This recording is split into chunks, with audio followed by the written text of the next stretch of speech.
I know if you use the Puffin browser or Skyfire or something like that, being told they work on the, if you download one of those browsers and then open Genting Poker to watch the live stream, it works on those. But if it's not working on Safari, then they said that they're trying to get the bug fixed. Ding dong. Attention, ladies and gentlemen, the £1, £2 Omaha cash game is now starting the card room. The minimum buy-in is £60. Thank you. Oh, 1-2 Omaha, minimum buy-in is £60. But yet a 1-2 no limit Oldham, which is nowhere near as gamblier, is a minimum sit down of 150. How does that work out? That does seem very strange to me. A 1-2 Omaha game is it's a very, very, well, Gamblers Anonymous, isn't it? On Omaha, especially 1-2. Surprised it's only 30 bigs deep. Thank you. There's Boba Fett in seat number uno, Paul McTaggart. Mindigus Krykunis, chip leader. Well, Todd, very close to chip leader, 300,000. Paul Carnegie, 173. Cully Sidhu, chip leader, 398. James Anderson, 327. Martin Smith, 406. He's the chip leader. How close is this? And Colin Cunningham, 74.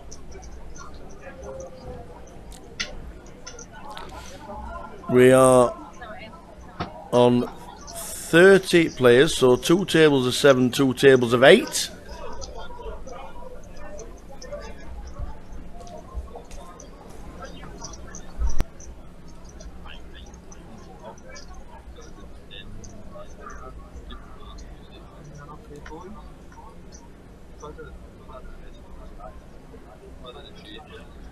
So Paul McTaggart under the gun.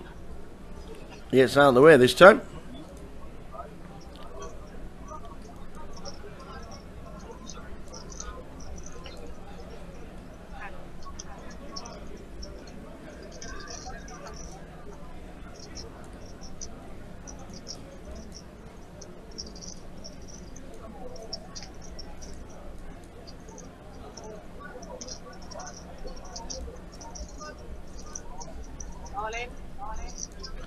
All in again. Small blind putting the pressure on Collins, not calling. We're 2 off the money. He ain't calling that.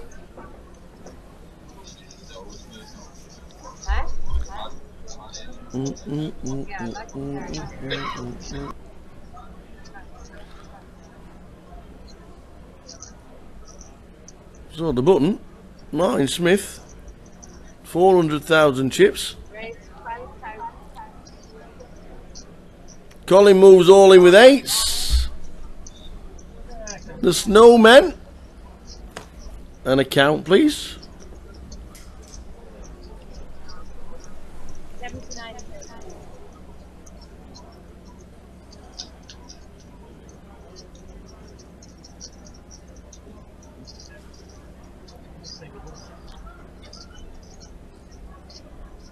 Well, he's got the chips to call. He's got the 1 gappers. He might be thinking I've got overcards here if he's got 9s or 10s. If he's got... it's a marginal call if he thinks he's got an ace.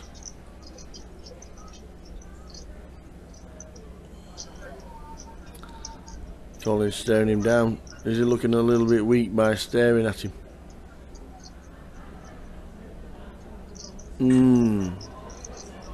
Is he looking a bit... says Colin. Got the Snowmen.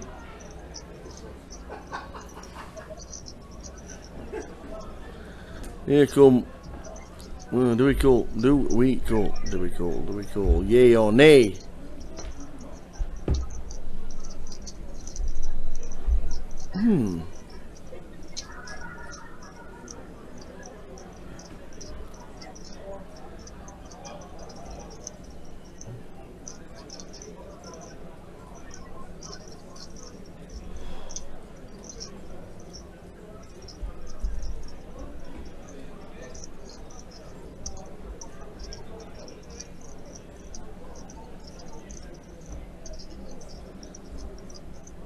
It does make the call.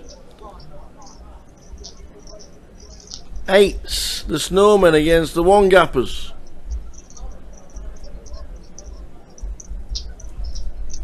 The eights are sat. They're now stood up. Oh, the king on the flop. Oh, I just need to dodge a load of paint. And he now needs to hit one of the two eights or he's out the door. And it's another jack, two pair. Eights. Busted. Lost one. We're on the bubble.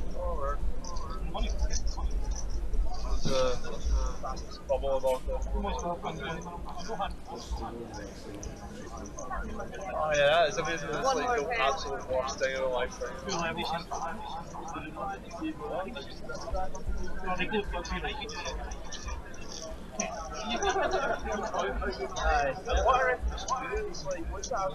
And just as we lose Colin in seat number 9, we get confirmation that Chris Jupp on one of the outer tables has also been eliminated.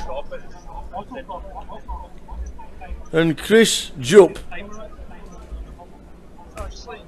was all in with his short stack with ace-9 against Robert Griffiths as pocket kings, which means it is the quickest bubble of all time, as in there wasn't one. 2 hands, 2 eliminations, same time, 30, 29. Everybody else is in the money. Hurrah! Huzzah! Including husband and wife, Val and Jambo Gray. Beautiful. Everybody's in the money. Well done. We're down to 28. We're in the money. Oh, we're in the money.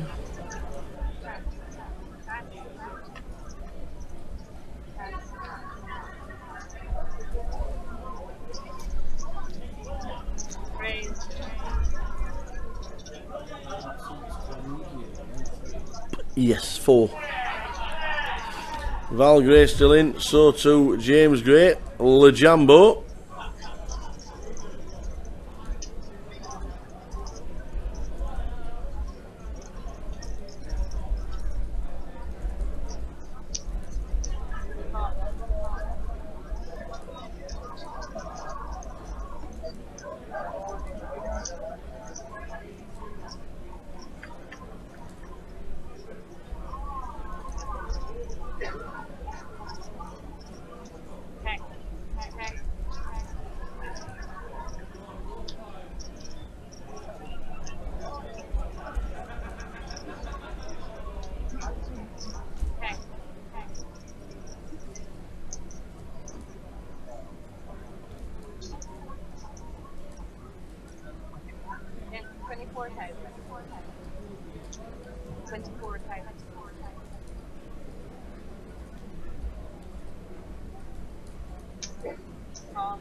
So Jack I flop 2 diamonds. Cully Sidhu on the button. There's a standard raise with ace 2.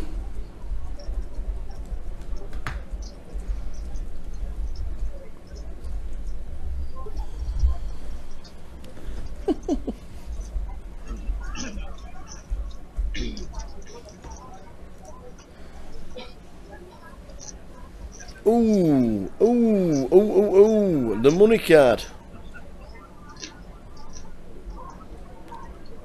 He was already in front, he was already there.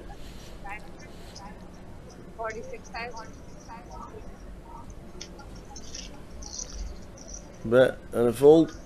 Tip leader, Martin Smith, adds a few more to his stack. Over half a mil, there's only a couple of people over half a mil. Martin Smith and Noah Ali. So out come the cards. Lines 3-6 with a 1. 28 left in the money. Well done everybody. Making the money.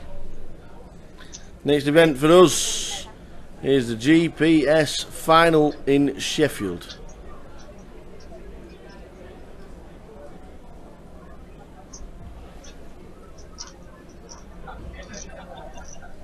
£880 buy-in, or 2 tokens, whichever you might have.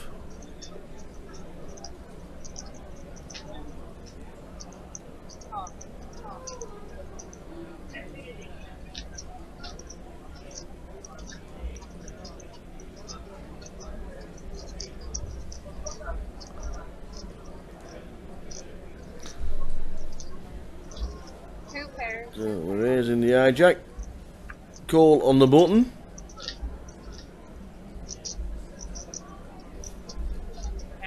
Nobody likes that flop.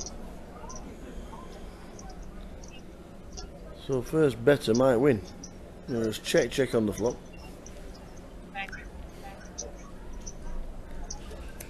Still first better. Whoa! Whoa, whoa, whoa. He's not going to get paid. But he has just got there. Nobody wanted it on the flop, nobody wanted it on the turn. And now a bet on the river, which means the sevens are behind. If you didn't think the sevens were behind before, you would have stuck a bet in, as wouldn't you? Find out where you are. We'll take it down the pot there and then. Thought any kind of bet on the flop or the turn would have taken it. McCulley's just got lucky, but can't see him calling this, can you? Who are we to say yay or nay? You can't make him for an ace or queen. No, if he's got an ace, he bets on the turn to find out if the guy's got a queen or not.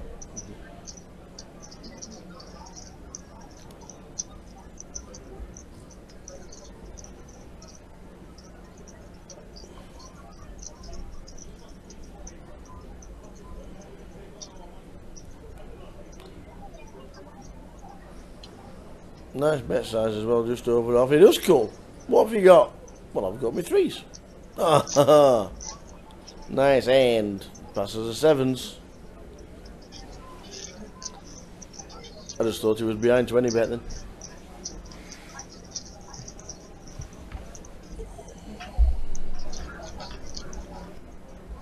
£33,730 up top.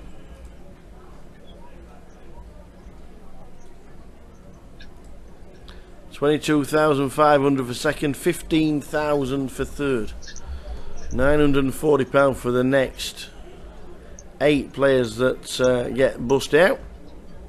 Paul Cornelius, 28th, takes £940. No.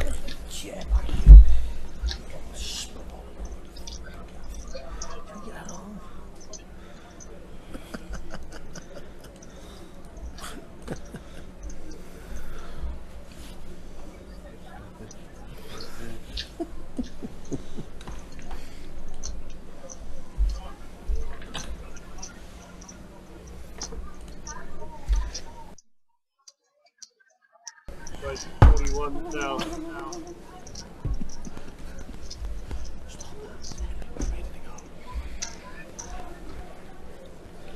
Very busy on the floor tonight. The pit floor is looking excellently busy, really good. Fancy a night out. Fantastic food in the restaurants. A little bit of a gamble. And Fountain Park, the place to be. Busy, busy, busy place.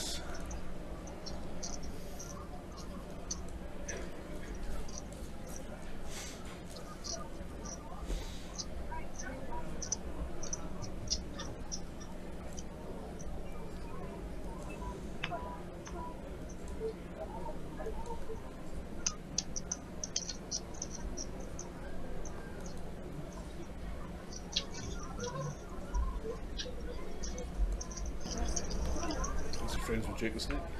Jay the Snake's been wrestling again. He's back out of retirement. Came back out of retirement about 6 months ago. He must be 70. He is quite, well, he's nostalgic, shall we say.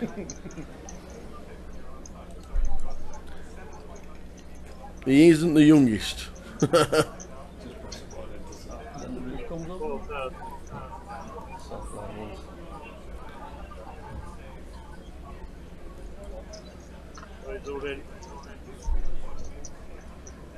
Go.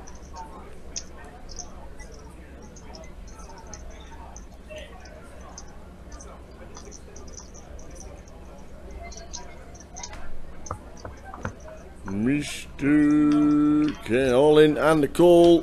Paul in seat 1, McTagg. The 4s against the nuts on the flop.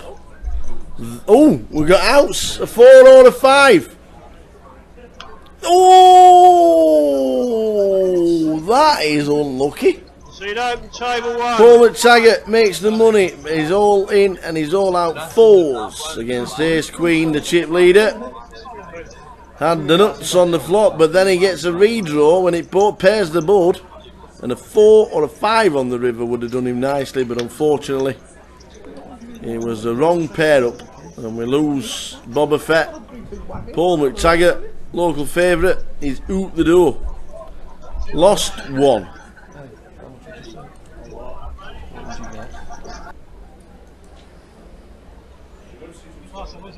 He was still in it about 10-15 minutes ago.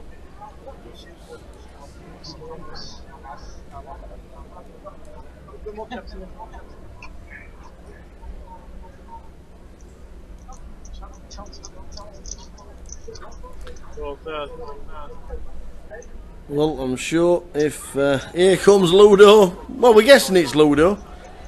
The man in the red hoodie. We are guessing it's Ludo. Seat 10. Seat 1. Who is seat 1? Table 1.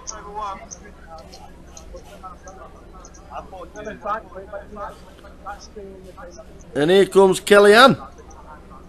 Floor, table 1.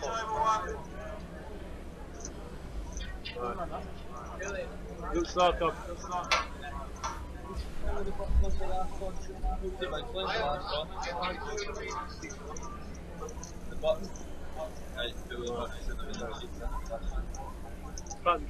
No, Todd didn't turn up all in orange. Same hat, same glasses as yesterday, different top. There we are, down to 26. As you know.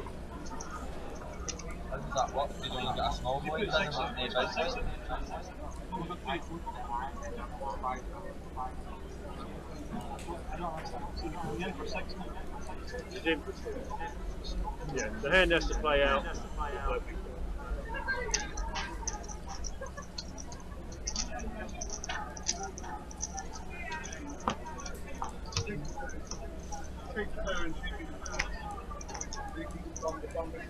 No, he should have been the small blind, that's the thing. Yeah, so the button's going to go.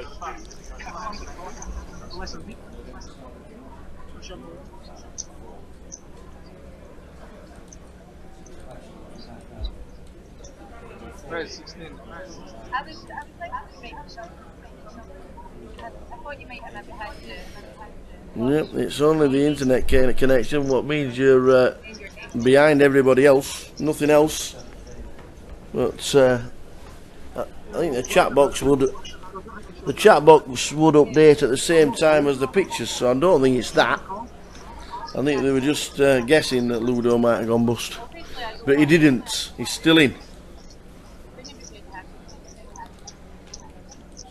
As Kelly and builds a stack to 350,000.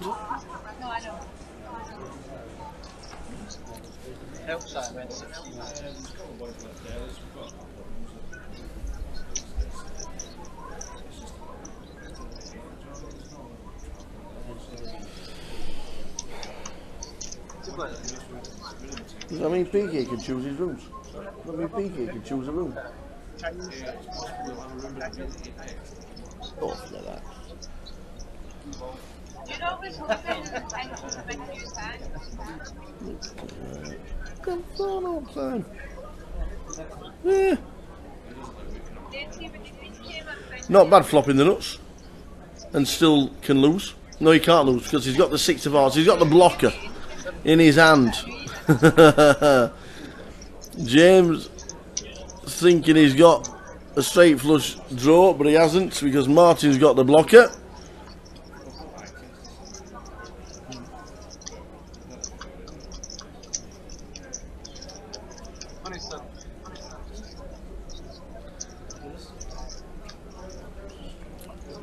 So James and Martin chip leader. I think he's chip leader of the whole tournament as well. Is Martin Smith in seat number 7. Flops the nuts, stays the nuts. Well, I didn't flop the nuts. 6, all right, 6, 7 of hearts was the nuts, yes. But when you got the 6 of hearts in your hand, you flop the nuts.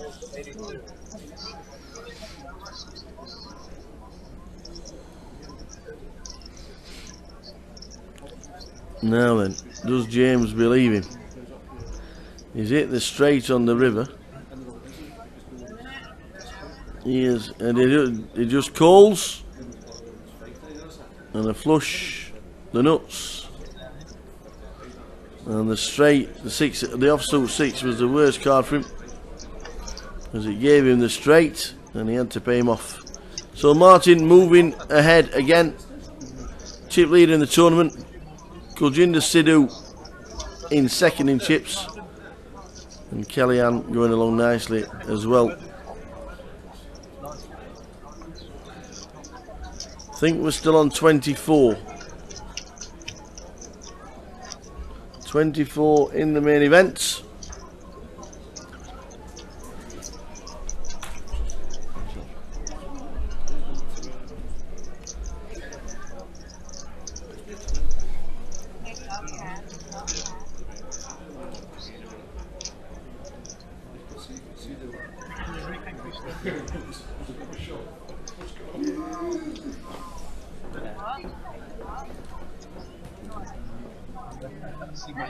See one of your tweets coming Not from parts, I'm like, Who's on it? We have Ludo hiding in seat 10. Martin Smith chip leader in the whole tournament in seat 7. He was there before. Kuljinder Sidhu, James Anderson in between. Kelly Ann in seat 2. Does she do interviews at all? Yeah, we've been chatting to quite a bit. Pan there. Thank you. What seat's here? Put it in about 20 minutes. It'll be about like that. There's no intro, just an outro. It's first input. Pardon? It's first input.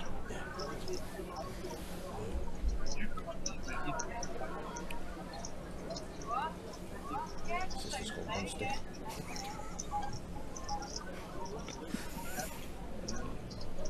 His dad's dead. His dad's dead.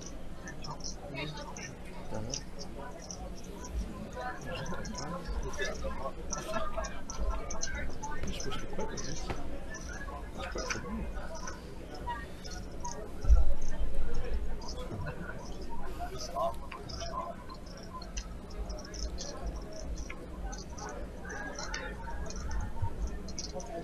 Dad's actually. His dad's actually from Switzerland and his name's Al.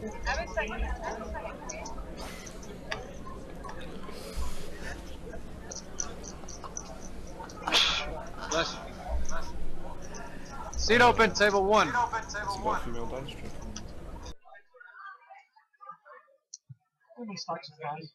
Now you can't see when he's acting.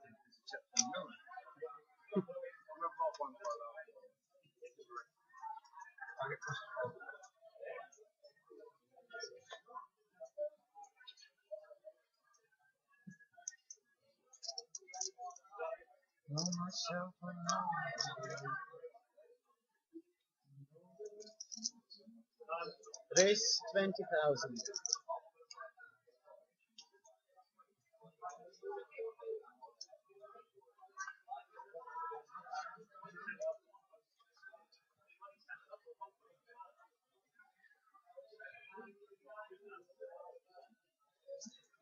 Call.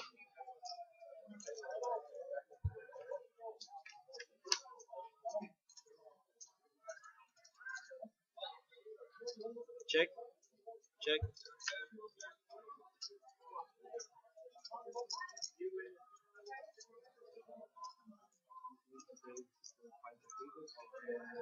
Just until 1 o'clock, 10 level. Bet. Pass.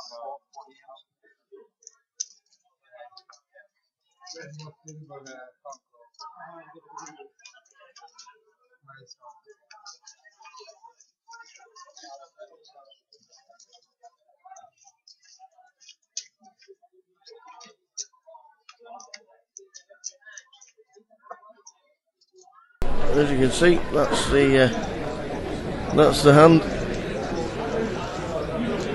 As we are featuring on the live stream, Jambo and Mrs. Jambo on the same table. Loving the t-shirt, by the way.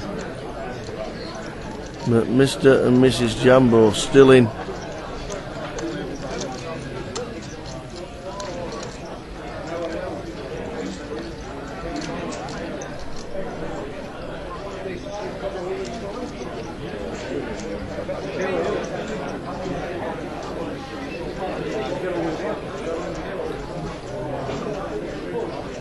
Jambo up to about 300,000.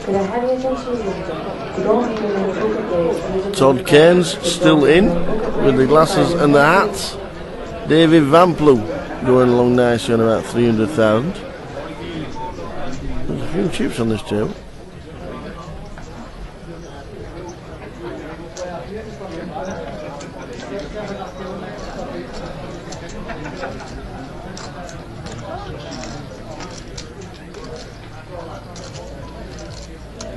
Great view of the table. It's like you sat in seat 2.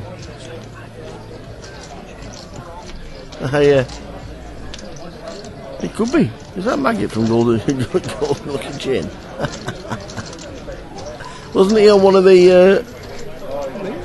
Wasn't he on one of the reality programs? He was, wasn't he? And that was a quick plan of the room. I thought it.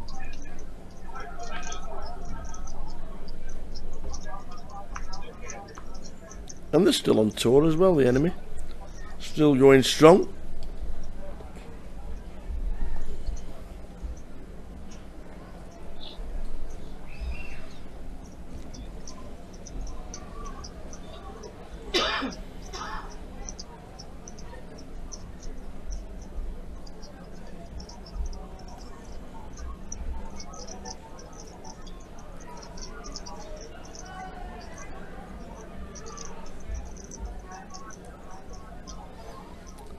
In the money here in Edinburgh, heading towards the break.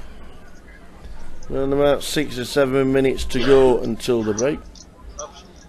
Yeah, it's about 700,000, maybe a little bit more. So too Martin Smith.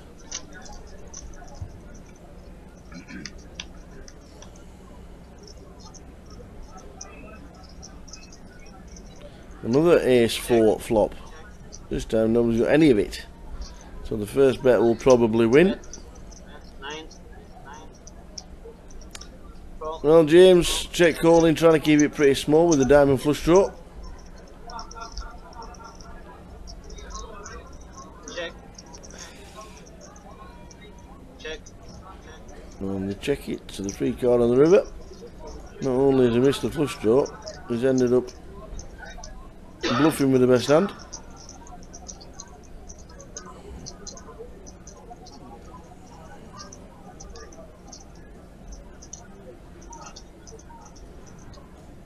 Bet. 40,000. And he has to get out of the way.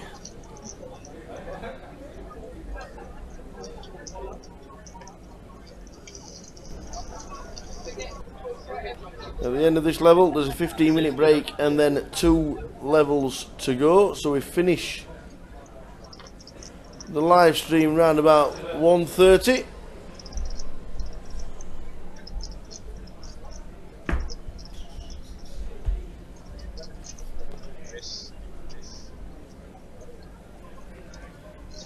I also then met the guy who finished second in the heads up in the penny roll. He was playing today. He was playing the side event. He went, we selt. I said, oh, all right, nice one, nice to meet you. He said, yeah, I had to come down. Gutted. Great heads up battle it was. Never captured his name, but it was nice to see him. Sat in the card room playing the side event.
Nice one, Rocky.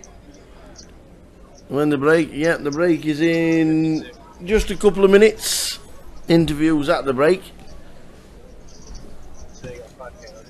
Nice to have you on board, Rocky, and we'll see you tomorrow. £35 game starts at 5 PM tomorrow. £2,500 guarantee.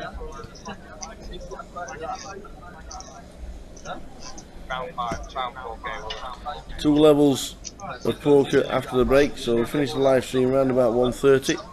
Live it'll finish at about 1. Don't think we'll get to a final table, but you never know. Could end up with about 16, 17. And then the final tomorrow starts at 1 PM. No, the final day starts at 1 PM.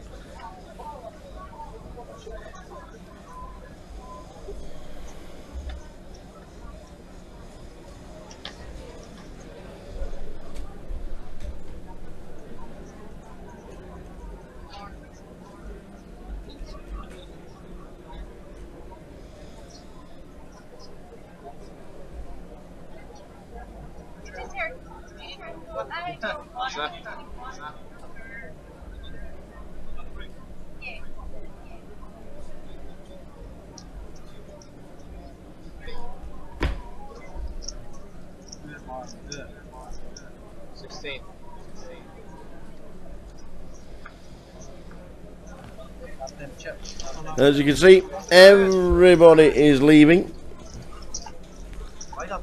Final hand is over. Back after the interviews. I know you. Standing on our seat there, I crossed the edge, I did blind that, I just know. You look dead, your hand's dead anyways.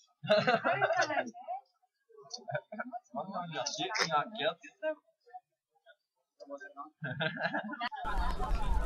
So back with it and the same players on the table. Thought I was tempted to go a blind blind if it was green. She started back up and like, alright, so that means you can just swing it out, you know. Where's the twin set? Because of this twin. Yeah, it's something. You don't notice that all these things are missing, like 4 rows.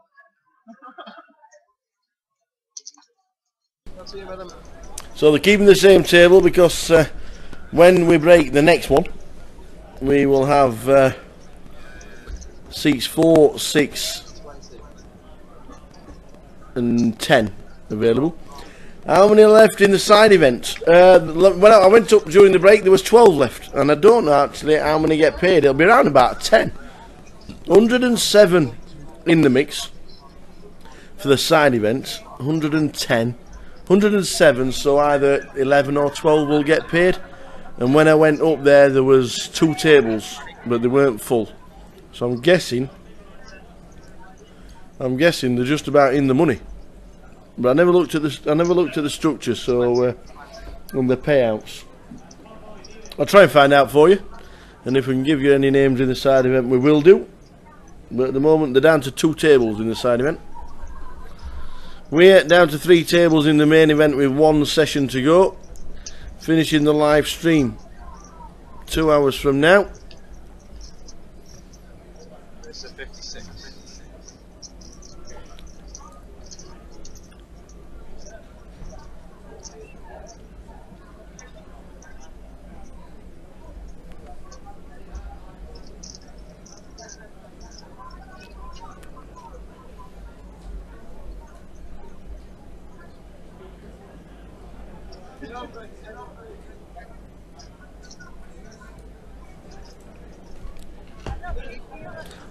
No updates for the side event. Nope, we only concentrate on the main events. The side events are they just run.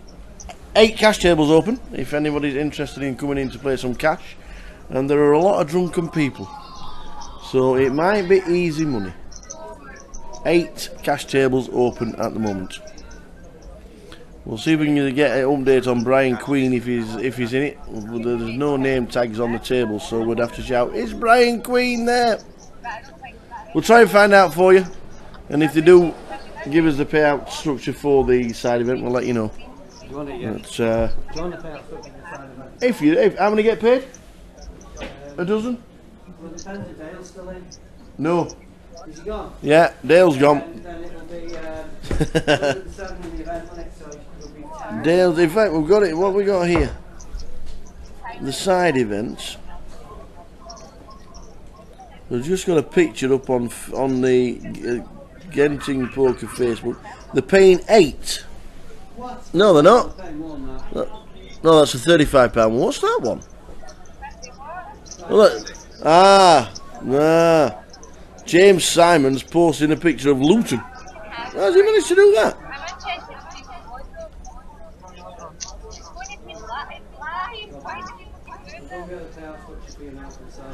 He's working the main event up in Edinburgh. He should be posting the structures of our events. Have a word.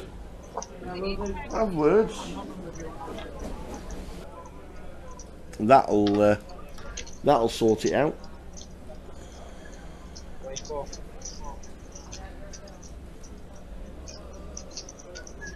All the tables in the card room are cash tables, apart from the 3 tables that are the main event.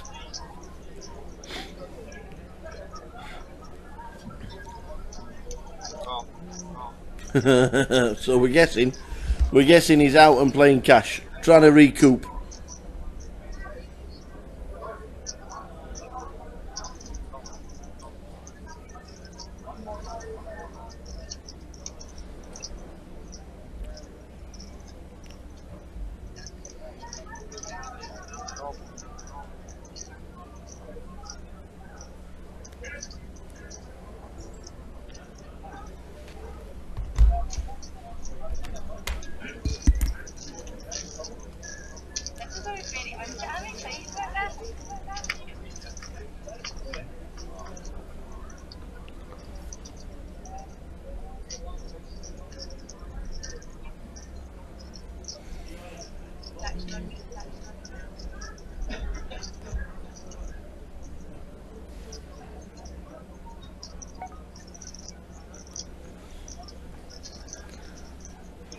Five to the flop.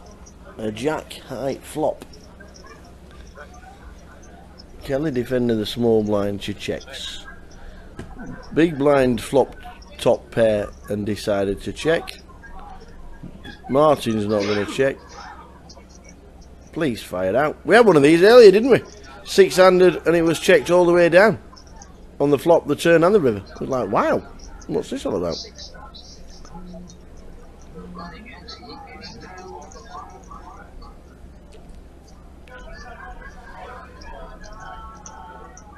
So incoming, looks like about 32. 48. 48? That's quite substantial. Who's moved all in? Like it. Liking it, liking it, liking it with absolute airballing.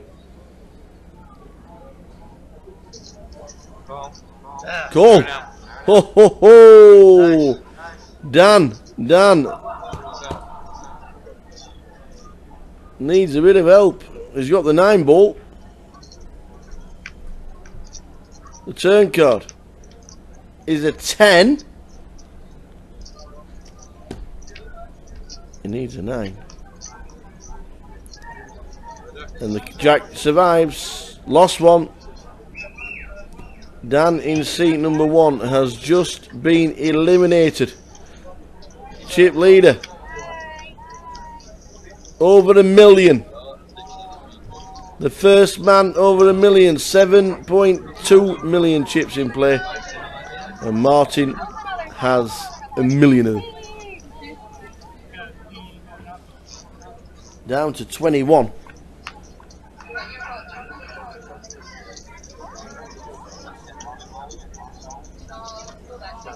Soon as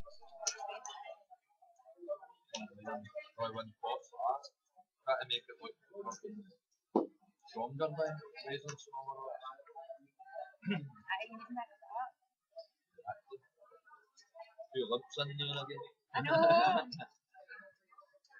my things to look. Shouldn't have done it. What I did beforehand. 20. so chip leader picks up the big slick. Kelly dropped down to 261. She was up to 400 at one bit, but she's dropped down to 261. Fold a big blind this time. She was the Montana banana. It's handy for it, isn't it? No.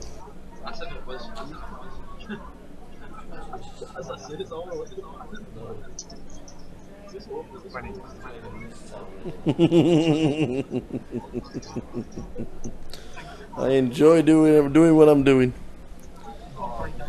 Working, then not a lot. Golfing, drinking, going on holiday. My next one.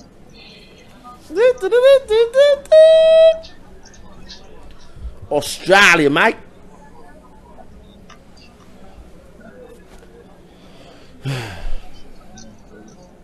Australia. Yeah, we just living life, enjoying it. 19.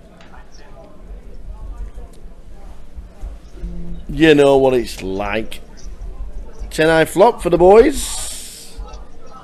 2 chip leaders. They don't really want to tangle with each other, do they? Oh heck.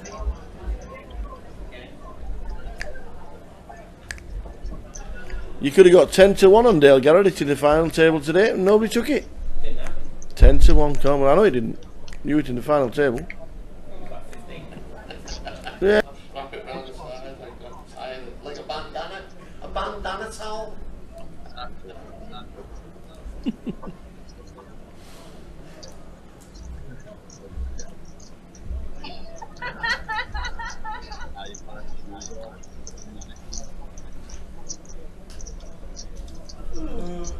So the last 2 levels, the last 90 minutes is upon us.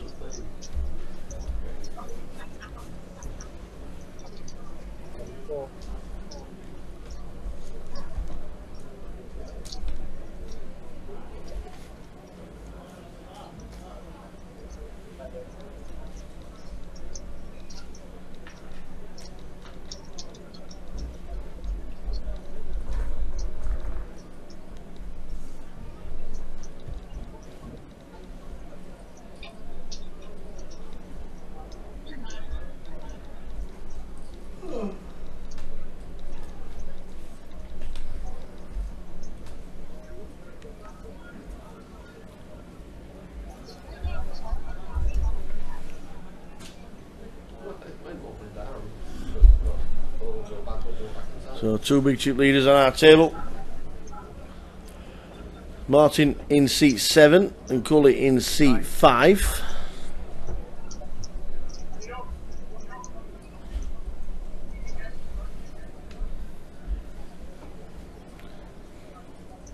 $20 players left in the mix. Heading towards the final table. Won't get there tonight, but we'll be very close, round about the 15 mark probably. 2 tables left for tomorrow. And then crowning a champion, a new champion in, where are we? Edinburgh. I'm only kidding.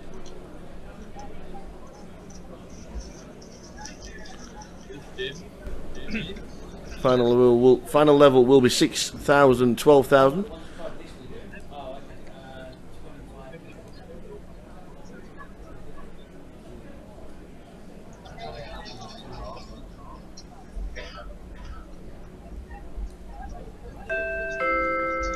Could I have your attention, ladies and gentlemen? Could all side event players please return to the card room? That's all side event players to the card room. Thank you. There you go, that's the final table. Just about to start in the side events. Good luck, all players. Try and give you the result at some point tonight, if we can. On who's doing what in the side. It would be nice if you do. What was that? I heard that hit the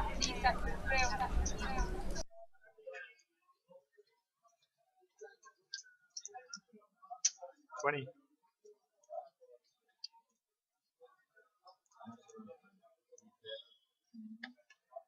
Don't worry, I'm gonna have like 3 million.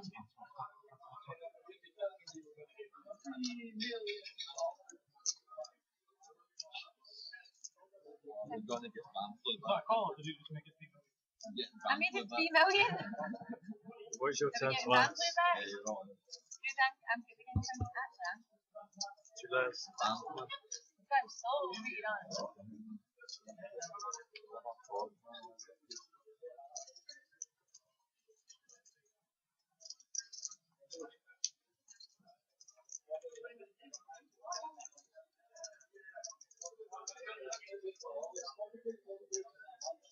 Oh, it's full again. It's been an absolute miracle here in Genting.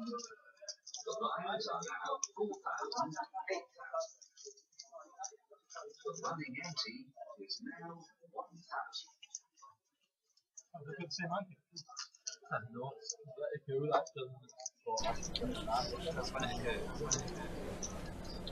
That's a good point.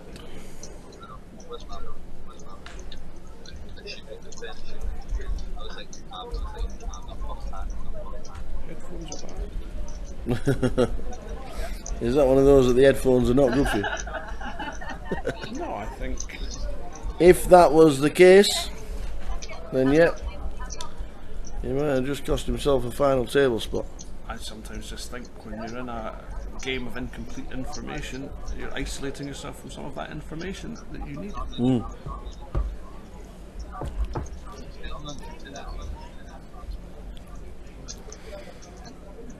So the button raises to 22 with the blinds at 510.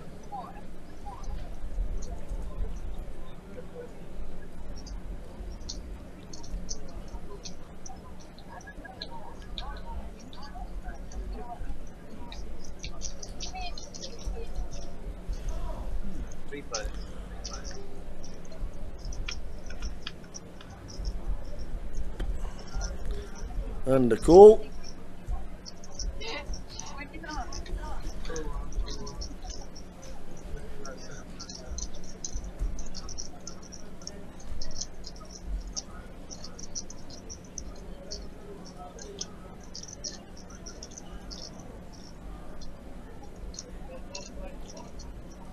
That's 35,000.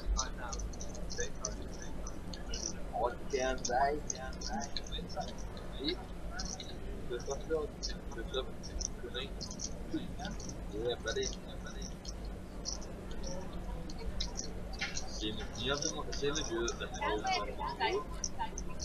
Yeah, I do like the all-in. I do like the all-in triangles or buttons or whatever you want to call them if they're on the table. I like that idea. That's a good addition.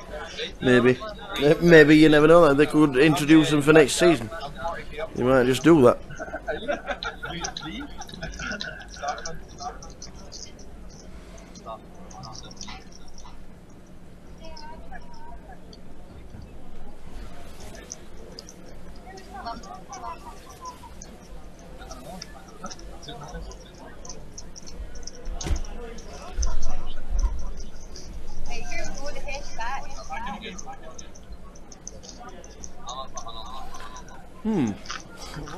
So from 800,000 to bottom of the chip stacks. Call it Sidhu.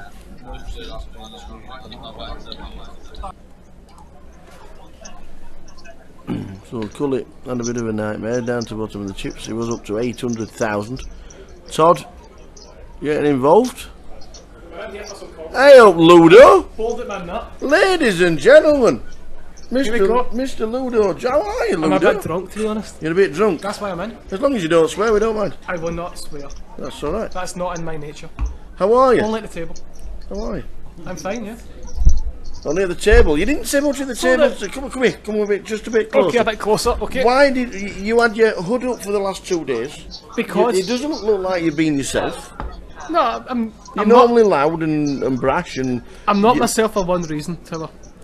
Because it's either two ways. I've been drinking the night before, or else I've not had enough sleep the night before. That's the only two Is that reasons. both? If I've not been drinking the night before and Yeah. I've had enough sleep, Yeah. I'm fine. Alright. The only time I have my hood up When you're tired. is when I'm tired and Alright, I'm okay. hungover. That's it. There's two ways about it. That's it. And I'm a bit drunk just now. Fair enough. I'm on the rosy wine. You're a nice glass of rosé. Yes, indeed. Very unlucky. Oh, I was short stacked anyway, so it's irrelevant. Yeah. Okay. I've got it in with ace 8 against ace 3 and Martin's pinged to 3. And it's a good player to give chips to because he's got 1.1 million just now. So Martin is one of these kind of players that won't give away the chips. He's not going to play overly aggressive. He's not one of these players that I see in my eyes that can win the game outright. But he'll always get what he deserves. Yeah. If that makes any sense. Yeah, nice one. Let's say he's got the average stack just now for like 5 players. Yeah. He's going to get 5th. Yeah. Guaranteed, I think he's going to get 5th. Okay. And in this position just now, he's sitting with 1.1 million. Yeah. He's going to be in great shape, and I'll be very surprised if he's not at the final 5. Very surprised. Nice one. Martin's one of these kind of players that he's not going to make mistakes, but he's not going to play overly aggressive. He's not going to put the pressure on players. He's going to play his cards. He's going to play his position, and basically, he's going to just have we feel spots. Yeah. He's going to feel where he is in hands, and he's not going to follow through on the turn, all that kind of stuff. He's Yeah, going to just okay. play. I think Martin's one of these kind of players that just. I don't think he just plays his cards. He'll play his position, obviously, but he's not going to make mistakes. He's Yeah. not going to do things that he's not That's like 100% yourself. sure it's going to the- work. You've got to. You think about that. Martin had a stack on Yeah. the bubble, and he went from 400 to 700 because Yes. nobody wanted to play. Of course. You know, Martin's done well because I think, to be honest, Martin's said to himself, nobody wants to bubble this. But even though Martin's opening every hand, it's probably, I think his thought process behind the situation was, all he needs to do is open. Yeah. If anybody plays back at him, he's done with the hand. Yeah. But if he keeps opening, as long as he wins 2 out of 3, Yeah, and he's going to make a lot of profit. and that's where he got So, it, yeah. if he wins 6 out of 9, he's going to win lots of profit. And it's always into 3s, in my opinion. The more you win, from 38 to 28, that's where Martin yeah, goes. pick up all his chips. chips and keep playing that kind of stuff. And do you not think? Why should he not Do you do not that? think in the whole of Britain that's now becoming the scenario because a lot of poker players have either gone by the wayside or money's a lot more tight than it used to be, and there's a lot more need to cash than there ever has been in Of course, poker. yeah. For instance, GPS is a prime example here. It's not multiple re-entries, but it's one re-entry per day. Yeah. A few of my friends were in for 4 entries. Yeah. One of them was Johnny Gray. He was in for 3 entries. Feraldo was in for 4 entries. Feraldo didn't make day 2. No. So he's out of the question within what the subject I'm talking about here. Johnny Gray has been in for 3 bullets. Yeah. And he's talking to me before the bubble. There's 30 players left. Yeah. And he's saying to me he's sitting with 180,000, 200,000. The first thing I said to him, I know he doesn't care one thing about money. You've got to make the money. Yeah. He's in for 1,200 and he's in for 1,320 pounds. Yeah. He's got to make the 940 pounds. If he doesn't make the 940 pounds, then all the work he's done now to get part of his money back and give himself a chance of making the final is irrelevant. Regardless if you want to go for a stack and try and win the tournament outright, I think at that stage when there's 8 left, 4 left, 2 left of the money, I think you've got to lock up the money. Not play scared poker, but as in the sense if you get ace 10 or ace jack, don't do anything stupid. No. I'm saying these kind of hands, don't do anything stupid with 7s, 8s, 9s. Like, don't get involved in pots. Like, whereas, like, you should definitely make the money. What a flop for Kelly and for Martin. Well, when you're running good... Like, these kind of flops here, like, I've played with Kelly the last 2 days. Well, has she checked this? No, he's first to act. He's first to act, he's okay. in the small blind. Okay. Yeah. He's on the small blind, okay. Like... She's definitely calling any bet on the flop. Yeah, that's what I'm saying about, like, I've not played a lot against Kelly, but when I've played against her, all she ever has done is lead these big kind of boards. Yeah. Especially ace-high boards. All she ever does is donk bet them, like, lead them. Because I think someone's, listen to me, just speak my mind. A lot of people wouldn't say what I'm saying just now, because I'm speaking my mind. But what is she has been told, I think someone told her to lead all ace-high flops. Yeah. Because of the girl image kind of thing. Yes, exactly that. Yeah. People will think, if they're sitting with King, Queen, King, Jack, and the flop's A7-3, they can't continue. No. Because they're thinking they're dead. Yeah. They're drawing dead. Yeah. So, someone's definitely told her. Well, that's some turn card. Oh, there we go. That's very unfortunate for Martin. Yeah. Because... If it had been the King of Diamonds, it would have been interesting. And if you look at it overall, obviously, if Martin does bet the turn, let's say the turn comes a 6. Yeah. Let's say it comes a 4. Let's say it comes a deuce. Let's say it comes anything bar an 8, 9, or a king. Obviously a jack, Kelly doesn't fold. Yeah. I'm saying like jack no river.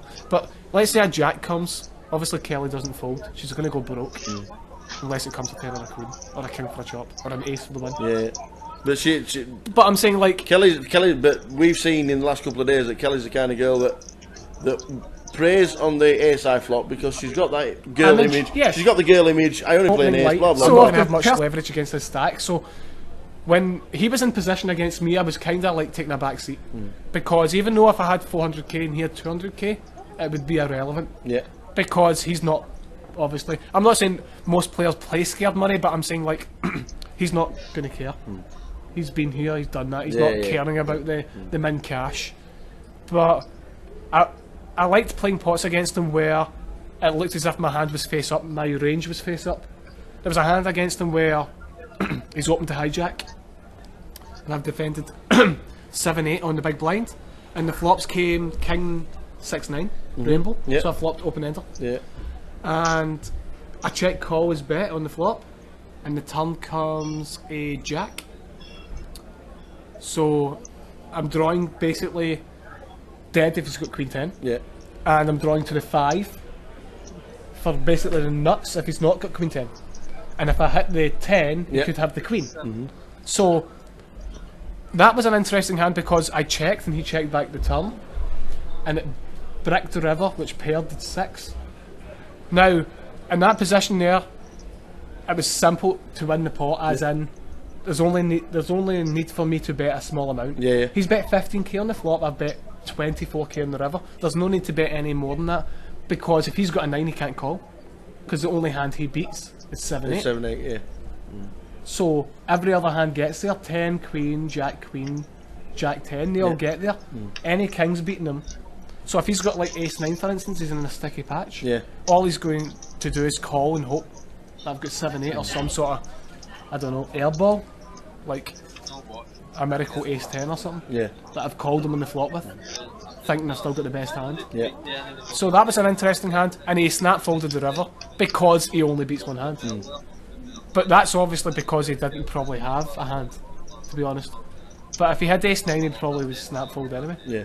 But if he's got a king, he snap calls. If he's got a jack, he's in pretty much call or fold mode, as in like it's 50-50. He might as well flip a coin. So that was an interesting hand. That's for sure. So we've hit the final level. We are just about wrapping up for the day. Are we just about wrapping up for the day live? 10 minutes.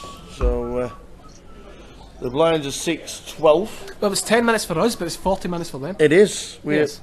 That's live. No, we're on 40 minutes. We just look out there just in because when we go and do the interviews. Because when you've asked PK, he's went and said 10 minutes. Yeah. But we've said it on the mic, so.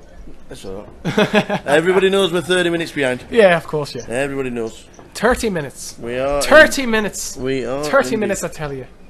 So what what's you next? saying, PK? What's next for yourself?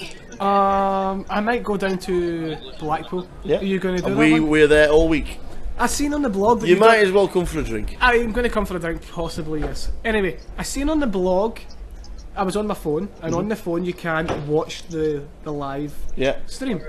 So I always had to click blog. Yeah. And at the bottom of the blog it was the Alpha 8. Did you do the Alpha 8? No.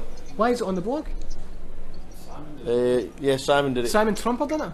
No, Simon Turner. Who's I don't know why, I don't know what made me think Simon Trumper done it. No. Okay, so somebody else done it? Yeah. I thought you were maybe contracted to that as well. Would you have liked to do that? It was... interesting, it'd been really good. What was it buying, 100k? Yeah, something like that, yeah. Was it 60k? 60,000, yeah. Yeah, Dan Coleman won it, as expected, because he's been on a mission recently. Obviously, it was a small field. It was the smallest of all fields. How many players did they get? Like 18 or something stupid. It was a silly smaller number, but there was a lot of re-entries. I don't know how many, but he's ended up winning it for obviously a nice amount. Absolutely. As the buy-in was big. Anyway, Todd has got King Queen. Martin has got Ace King. And he's pretty much in bad shape here. Todd's checked. Martin has to probably bet this, yes. I don't know what happened there pre-flop, I missed the action, but I'm guessing it got opened plus one. Todd raised, yeah. And Martin's 3-bet a hijack. Now this table is 2, 4, 6, 8-handed. To defend King Queen against a hijack 3-bet, I don't think it's good. Unless you've got history with him. Against Martin, it's bad, in my opinion. He's defended there with King Queen.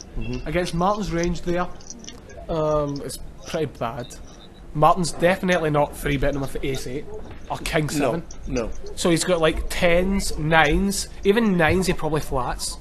Even 10s he probably flats. He's got Jacks, Ace Queen, Ace King, Aces, Kings, Queens. Even Ace Queen he probably flats. So like, to defend King Queen there is going to get you into trouble a lot, I think. Unless you've got history with the player. We're down to 14. Decent. Right.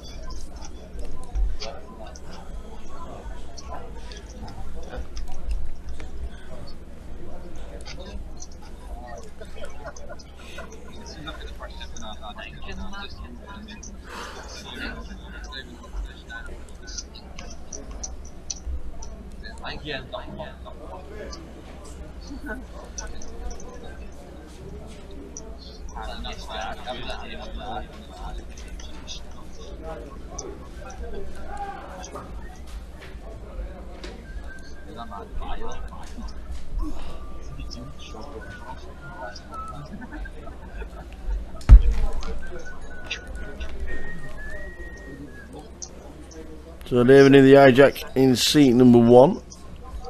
Gets out of the way. Kelly Kings, the Cowboys for the lady. Aye, aye, aye. Ladies and gentlemen, she has the Cowboys. Glasses are on. In the cut-off. Makes it, does she re-raise? I think she should re-raise the initial raise by David. She does. Raises to 56. Todd. Todd Cairns. Probably get out of the way. He's on the button. Wow, what's happening here? He's moved all in for 300. That's called bad timing. Oh my word, that's called bad timing. Not so much running into Kelly's Kings. Look at Martin's boots. Look at Martin's boots. I'm all in.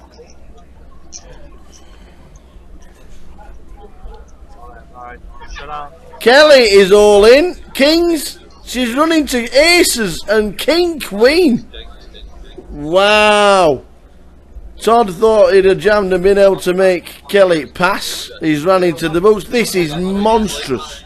I've no shit, but you're trying to. This is monsters, and will probably take. Well, looks like taking Martin to about 1.7 mil if the boots hold. The Queen. He's picked up the outs with the Queen. He can't hit a king. He can only hit a Queen. The case King, or we lose 2, and it's a 10. Aces hold. Kelly Ann Heffernan has put up a fantastic performance. Fantastic performance. Well done, lady. Well done, girl. Kelly Ann has just finished in 13th. Todd Cairns was in 14th with the King Queen. I'm sure he was trying to make Kelly Ann pass, but she had a monster in Kings. And all the chips will be in place and in front of Martin Smith with 1.8 million. Martin Smith, massive chip leader. What a hand!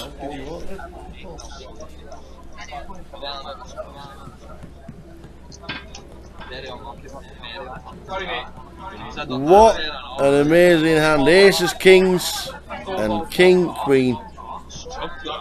Todd thought he was getting the value to try and jam and win the raise by Kelly, but she had a monster herself. She had the Cowboys and Martin had the boots, and all them chips now in about 10 minutes time we have to try and fit into a bag. 1.8 mil. Martin Smith, chip leader.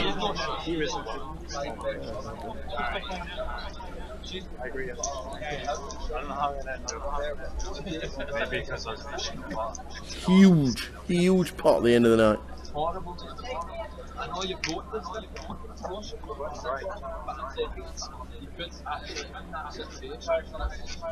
Never got a chance to speak to Kelly Ann at the end of the day. Spoke to her 2 or 3 times today. Great performance. So back live, last 3 hands have just been announced. We did interviews at the end, so they are on the board very shortly, but we are down to the last 3 hands and they start bagging the chips in. Martin Smith might need 2 bags. He's got 1.8 million, with the average for the final table being less than $1 million. Being about 800,000 will be average for the final. At the moment there are 12 left. So play does continue, and we are just down to the final 3 hands of the evening. The big hand was obviously the aces against kings against ace king. Against king queen. That's put 700,000 in front of Martin Smith.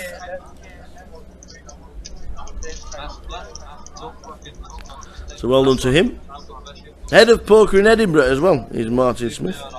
Didn't realise that at the time when I interviewed him, but I do now. So didn't realise that was the guy in charge of poker in Edinburgh. So hopefully the link for the live stream will be on their website and everybody will be watching tomorrow. That is what should be happening tomorrow. Hopefully everybody with poker in Edinburgh will be watching the live stream. That is what we want to happen tomorrow.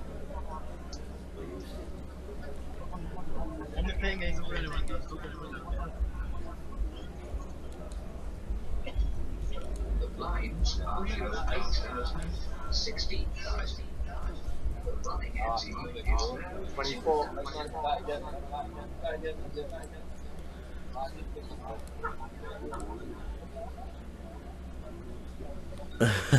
Fish on a heater.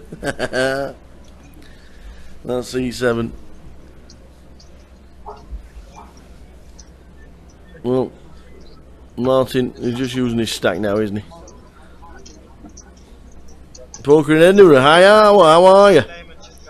Hope you're all going to be watching tomorrow, and hope you're going to be sharing the live stream link, so there's hundreds of you watching the final day here at Fountain Park.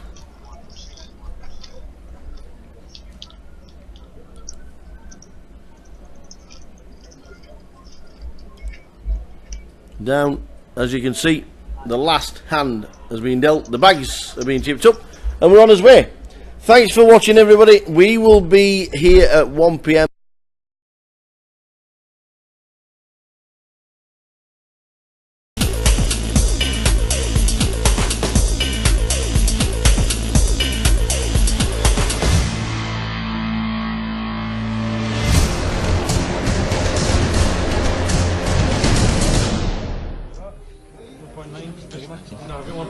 So the final table is upon us. Johnny Gray, 231,000 in seat number 1. Saeed Zaidi, 399 in seat number 3. Chris Craig, is it Chris or Craig? 640,000. I know Ali, the man that has impressed us. The man that has impressed us on 518,000. David Van Blue, the man that's destroyed the two tables. 1.126 million. He's in seat number 5, and the man, they are all trying to emulate Scottish leading poker earnings winner at the moment. Ian Farrell, 325,000. Got a famous brother. Martin Gallagher, chip leader, just 1.99 million. Tintin to his friends. In seat number 8, the man that gave us a big smile at the start of play, Jamie Anderson, 127,000. He is the short stack at this moment in time, 127. And Martin Smith, 1.93 million. They are ready to do battle on the final. We are just about ready. Fountain Park, you better be good to us, because we don't want them all out. Just thank you very much. We're ready to rock and roll on the final. Colin, just doing the rules. Don't forget, Colin is the main man with the rules. No using phones when in her hand. And all is good. We are ready to rock and roll. You're okay with the ID card? Back with it, and we are back with the play. Fountain Park, don't out again, please. Nothing to do with the stream, nothing to do with anything inside the casino. It was the whole of Fountain Park. No pizzas, no Nando's, no 10-pin bowling.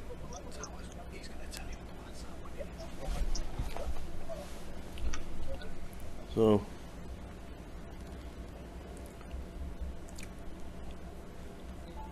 in seat number 1, Johnny Gray. Seat 2 is Saeed Zaidi, 3, Chris 4. I know Ali. David Van Plu in 5. 6 is Ian Farrell. In 7 is Martin Gallagher. Jamie Anderson is the man missing. The empty seat. The empty seat. He is the man that is missing. And out he went in 9th. Just couldn't get his double up. But 2,380 for 9th. We're down to 8. We're going to introduce again. Coming back into the fray is Mr. Dale Garrett from Main Event Travel. Dale will be with us till around about 7 o'clock. Thanks for joining us, Dale. A little bit of interruption, but nothing we can do about it. No to do with us. Yep. I believe Nando's, Pizza Hut, cinema, 10-pin bowling, all in pitch black, but back on now. Have we lost someone from the final table already? We have. Jamie has been eliminated in 9th place. He had 5 or 6 big blinds, didn't he? Yeah. Yeah. Okay. So let's do this. Afternoon, everybody. Afternoon, everybody in the chat box. Sorry about the delay. Nothing to do with the team. Nothing to do with the casino. Fountain Park went down, and there's not a lot you can do about that. As we can see, Martin Gallagher, chip leader, 2.2 million. Well, let's assume that he knocked out the short stack then. So we've got to make Mr. Van Blue favourite now, don't we? Surely, if he's yes, ramped up over 1 million chips. The pedigree will probably say that in anybody's books he would be favourite.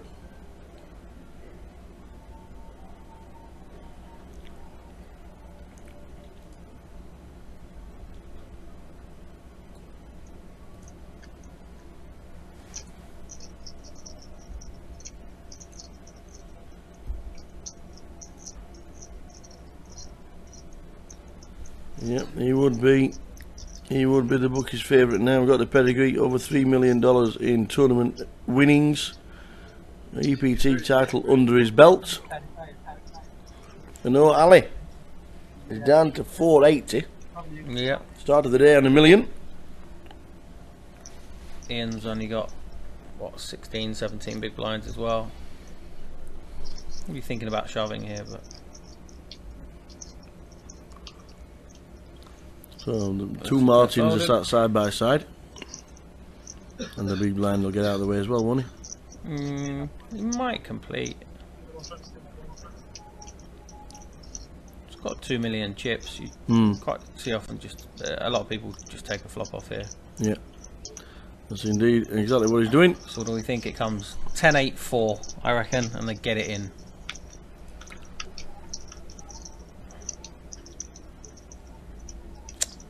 Okay, nice shot of some fingers. Oh, 6-9-10.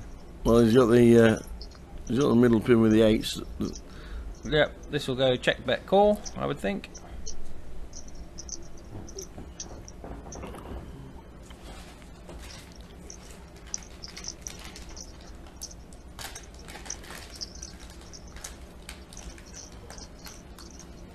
He likes the check call. Yeah, I think it's fine. Does Martin?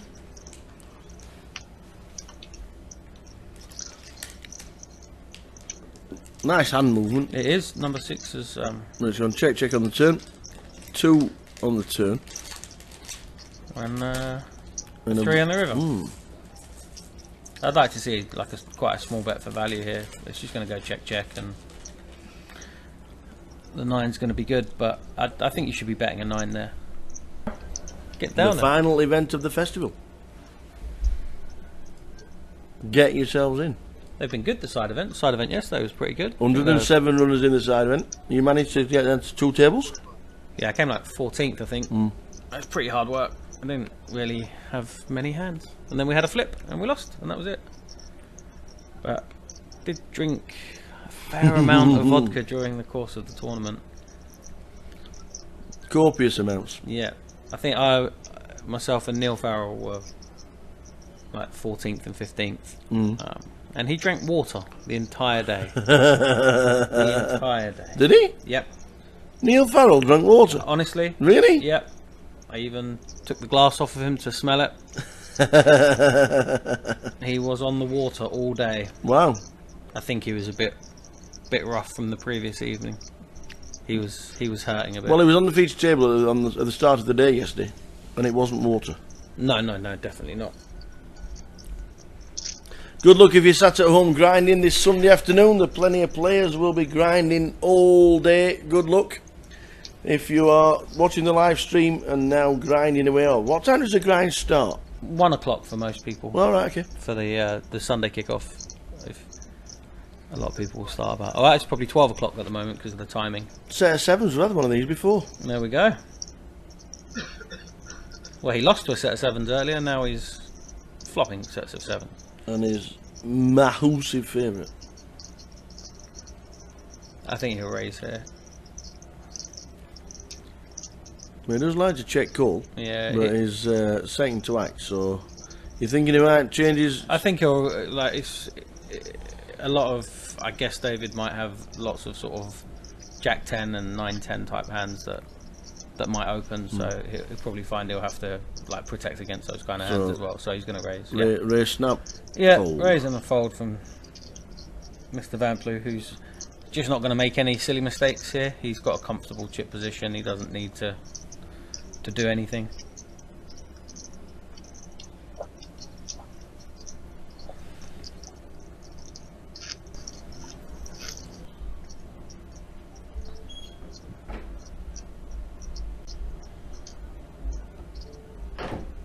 Yeah, it would seem pretty apt if the heads up was David Van Plu and Martin Smith. Yes. The highest Yes. money earner in Edinburgh against somebody who owns a website called Poker in Edinburgh. Absolutely.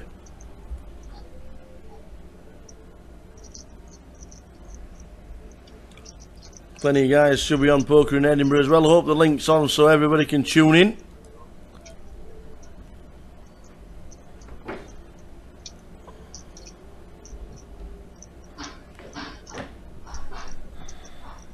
Martin's probably going to have to call this off here, I think. Yeah, for sure. So no is all in. Yeah, I think Martin's open ace 10 and I'll shove for 10 big, so it's a bit of a call. You don't like it, but great shape to double up. But does he? He started really badly in this final table. So we can see the ace queen against the ace 10. As we know, the camera does get rectified. It's just one of those. Yeah, that, the flop cam's a bit off. Oh, he's rivered. Oh wow. Rivered again. And Noah Ali has a terrible day at the office. He runs so bad on the final table. And also, he started with 1.1 million, and he is now out in 8th. I know, Ali, well done, sir. Cashing for £3,310. And you said he's played really well. Yes, yeah, I've been really impressed. Really impressed. Can you? The flop cam will get or has been altered, but we're obviously on a 30-minute delay, so it'll be back up soon. Yeah. Yeah, when the outage went, and it's not going to happen again. When the outage happened for the second time, the camera went to factory settings, and obviously we've had to move it. But it does get sorted, and we are on the case about it. It's already been sorted, so with a 30-minute delay, we will see the flop. So sorry about the camera, but you see the car. You always see the graphics in the bottom right-hand corner anyway. So it's just a bit of a sweat, that's all.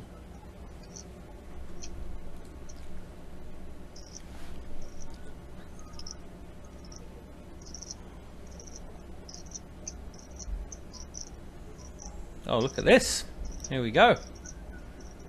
The chip leader gets the boots.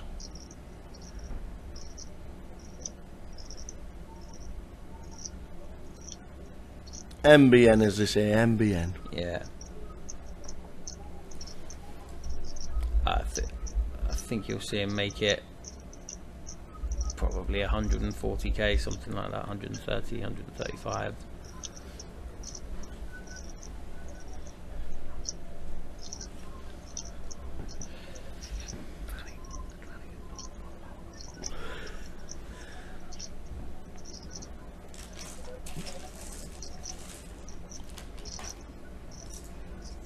Crying inside and desperate that somebody else has got a big hand. He's picked up aces in the big blind here. Please, somebody re-raise me, please! That's what he's shouting. See how much he makes it. Looks like about, I said 130. Yeah, there you go. It's made it 140k. I think that seems about right. I think there's a fair amount of debate about like 3-bet sizing and stuff, but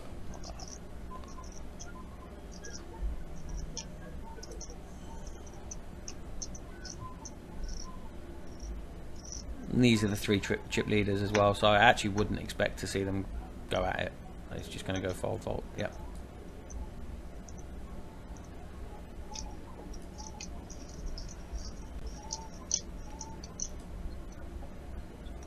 It's all fairly ABC so far. It is. Everything seems to be playing. Everything seems to be just playing as it should do. I think stack sizes are going to dictate that a lot as well, and you know, you're not going to see Martin or David like go nuts against each other without hands, and then the other guys really are waiting for it or trying to find a good spot. I mean, it was a really good spot for Ian to get in the King 10 there, and he's unfortunate the big blind woke up with a hand, but even then he was really live, so and he would have got, you know, a double up and a half because obviously David had opened as well. So £33,000 up top, 33,730 actually. 22,500 for second, 15,000 for third. And the final event is today. The final event on the festival is a £30 game. £35 total, £2,500 guarantee. Get yourselves in. Needing over 80 runners to hit the guarantee. 9 flops, good for Johnny. Running well. Yep. Martin's going to continue on this flop all the time. It's going to go back call. And then the brakes will be put on. Yeah, for sure.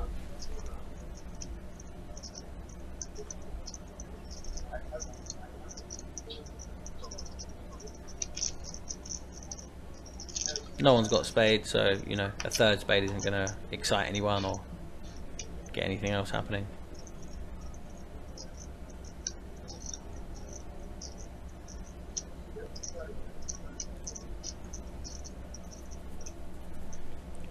Ah. So Martin's chosen just to check now the ace.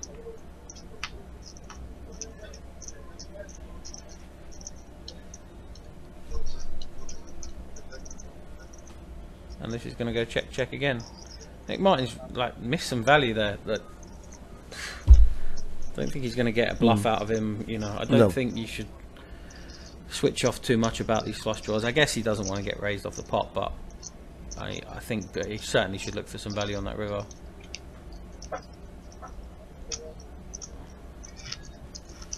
Val Gray cashed for 2 for the second time. Well done to Val. Robbie Bull played but didn't. Andy Teng played but didn't cash this year. You might see the all in here. Aye, King Queen of Diamonds. Yeah. Looks ever so nice, but yeah, sometimes he's got like it's 12 just or 13 big blinds. Yeah. I think you just get it in. Yeah. Under the gun. Yeah, I mean you're six-handed. It's, Yeah. It's a big hand. Is he limped? He's just min raised well, isn't it? The blinds are 10-20, so what's he made it 55? Yeah. Yeah, made it. Oh, here we go. Aces again. He's had aces a couple of times. He's Run, had a set of sevens. run better, my friend. Run better. He's had kings. Poker in Edinburgh. He obviously has his own decks of cards.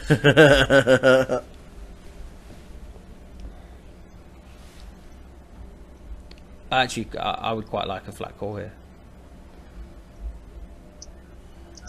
Nah, but you're not getting one. No. 180 by the looks of that. That's huge. Yeah, I mean.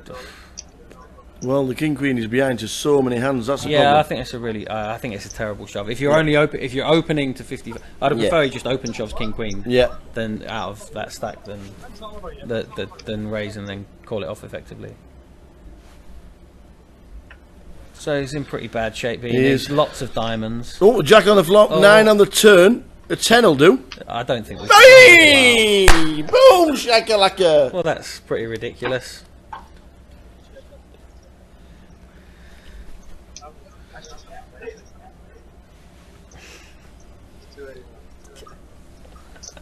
There we go. Well, that was a pretty absurd. Well done, Zaffa. We may have criticised him for how he got it in, but he obviously was aware that by the end he would have the nuts. And so what does Martin do? He's just lost with aces.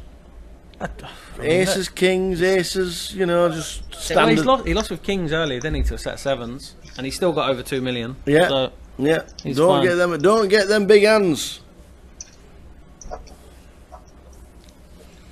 Well, that was a big double up for Zappa. And I think he's played it as badly as he can, to be honest. If you're only going to choose to open, then you should be folding, I guess, if someone puts the pressure on.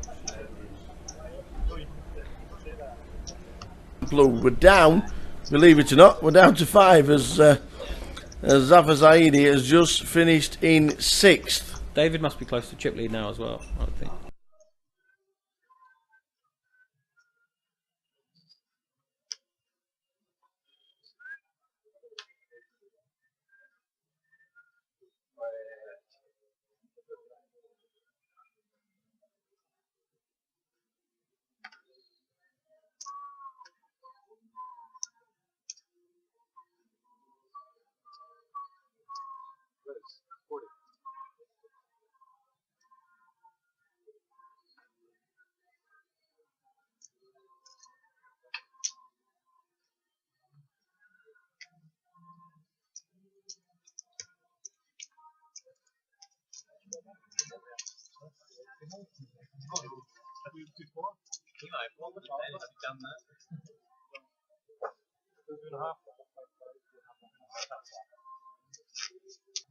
So Johnny and Chris hanging on. We didn't see Johnny in a few hands because he got a penalty. He did. He did. Not that you noticed, but he got a 3-hand penalty for using the phone while he was in a hand. And he got his 3-hand penalty. He was warned at the start of the day. They've all been warned. Then they were told again on the final table. And during a hand, he used his phone and got a 3-hand penalty. So up he steps. Has he done it again? No. Oh, okay. I've just seen him move away now. No, I think he folded his hand okay. under the gun there, or under the gun +1. So. You going back out there? If you see him panic, you get like. Oh.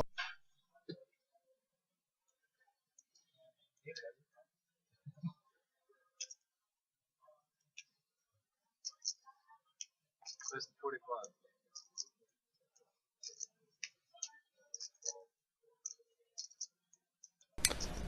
So we've had a good old start to the day. Jamie Anderson 9th, 8th was Ano Ali 7th, Ian Farrell, Zafar Zaidi in 6th. We've had a penalty for Johnny Gray for using his phone mid-hand. It's been an active day. We're down to 5.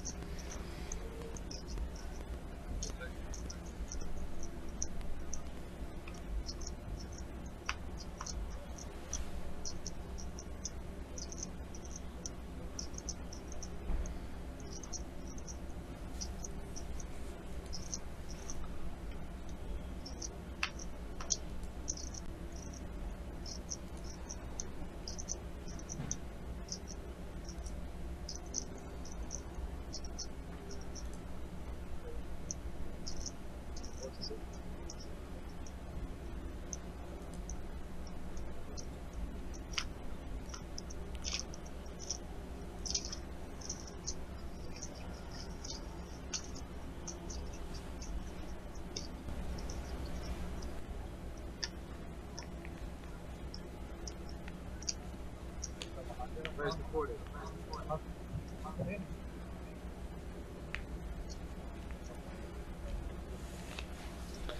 So down to 4 as quickly as that.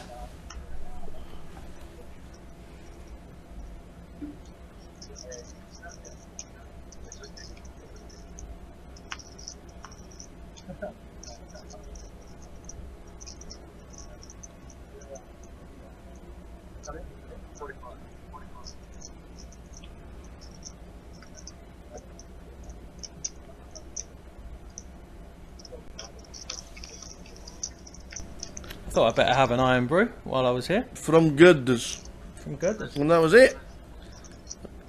And they keep saying Johnny Bundles. I think it's probably the second iron brew I've had in my life. Really? Yeah. No. Haggis and iron brew, both this weekend. Well, let me tell you. What else should I have while I'm in Scotland before I get home? I still want to try deep fried Mars bar, but nobody's brought one in. I couldn't imagine anything worse. No, maybe, well, it does sound not the best, doesn't it? But what is it? Oh, deep fried Mars bar. Yeah. Is that actually a thing? Is that real? Does, like, people actually order and eat such thing?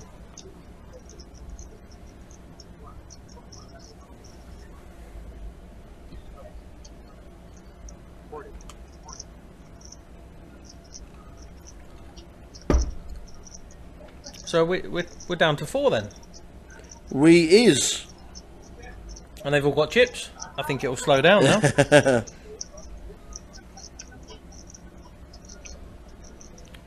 think Jamie Cairns is recommending a wee dirty. Don't know what that is. Food or drink or something. Yes, it has been fast and furious and the ready money round. It has.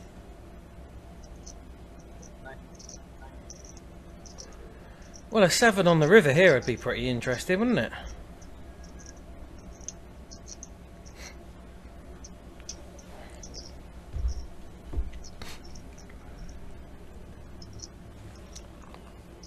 Oh, it's nice iron brew though. Yeah. I don't know what it is. Like, what is it? What's its flavour? I'm drinking it, but I have no idea what the flavour is. I don't really know. I know they drink a lot of vodka with it. They have vodka iron brew. Like they have vodka Red Bull. Yeah, I bet that's quite nice with Vodka iron brew. Yeah. Did you put vodka in it? No. No. No, I drank quite a lot of vodka yesterday. So. Shabba! That's not the Stevie Diamond I know, that's Lewis. Who's Lewis Diamond? Hey, Lewis! Yeah, square sausages are quite popular up here, aren't they? Or is it Stevie Diamond under a pseudonym?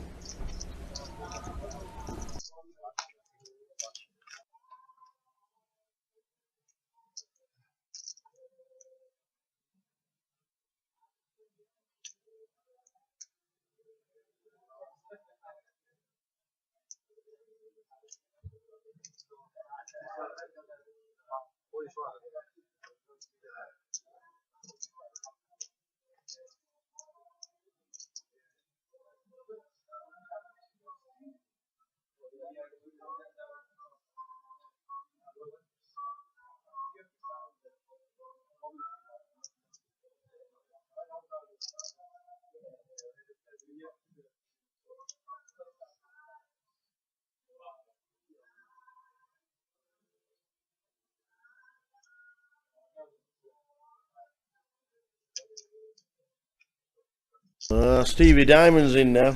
Alright, Stevie. Under a pseudonym today. But I see, he'll be sat there. He'll be watching the football. He'll have red stripe to the right. He'll have the computer in the middle. And he might be having a sandwich on the left hand side and just watching the live stream, playing a bit of poker, thinking of what to do tonight. That's probably what I'm guessing Stevie Diamond's doing right now. Everybody needs 33k added to their bank. Absolutely. Absolutely, we all need 33. There's a big few weeks in the poker calendar coming up, so a little 33k boost will be quite nice.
Iron Brew Red Stripe. Forget Iron Brew Red Stripe's the way forward. Red Stripe on a Sunday afternoon. Well, Jack on the River, just for fun and games. There it is. I'm all in. Yeah. I'm all in. Yeah, cool. Yeah.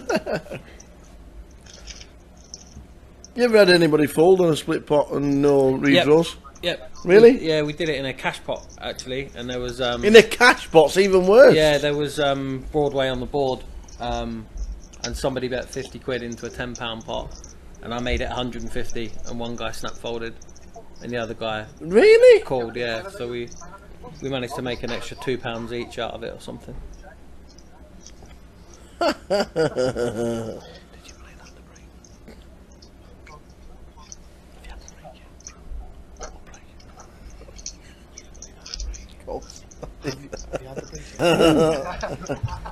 He's under a pseudonym. He's logged in as his son.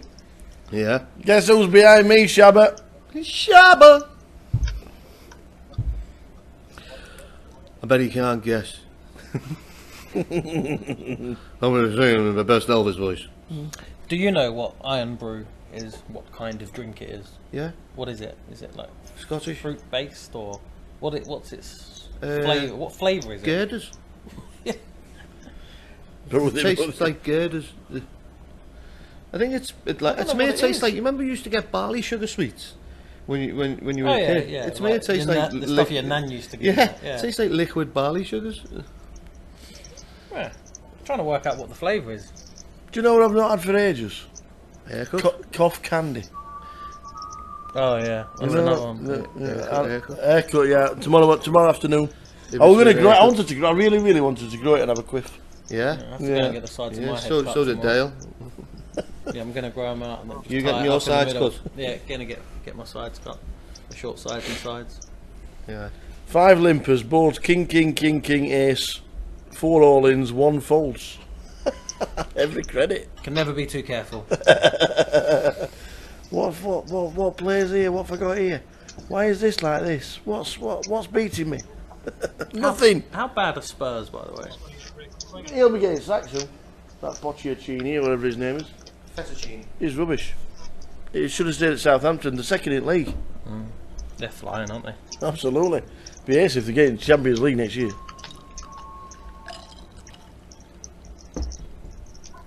Probably the most impressive player I've seen in the Premiership this year as well, that Tadic. If Southampton make the Champions League next year, if they do, which team's going to miss out? Well, it'd be which teams are. Liverpool obviously struggling. I can't see Liverpool finishing in the top 4. No. I still can't see United finishing in the top 4. Okay. I think their defensive frailties. Now they've got Rojo out. Looks like he'll be injured for a while. Smalling is going to be suspended. So, unless Di Maria and co have got secret defending skills, then I think you'll see them take a hiding off of someone soon as well. United, as good as they are offensively now, they've just, if they can get to January and still be in the top 6, then they'll be okay, because they'll spend 50 million quid on a couple of defenders. Yeah. You'll see like Hummels or someone like that come to the So everybody's standing up. It looks like there might be a little bit of a break coming up.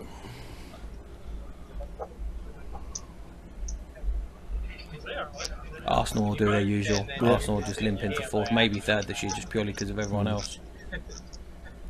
And I think Chelsea will obviously win it comfortably, it looks like at the moment. Yeah.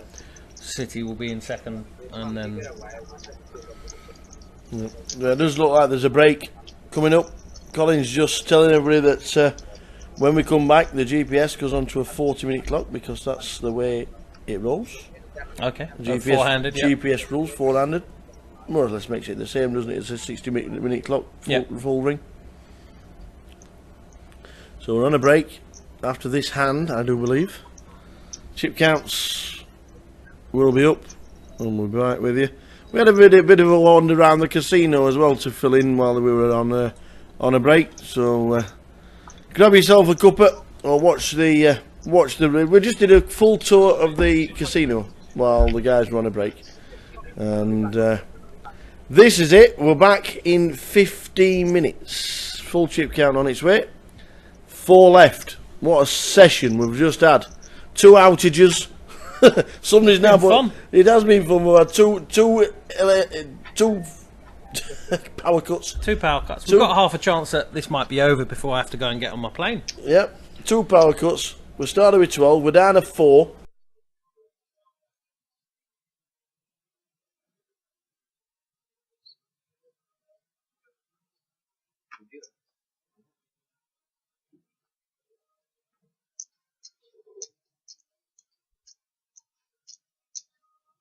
Oh, there he is.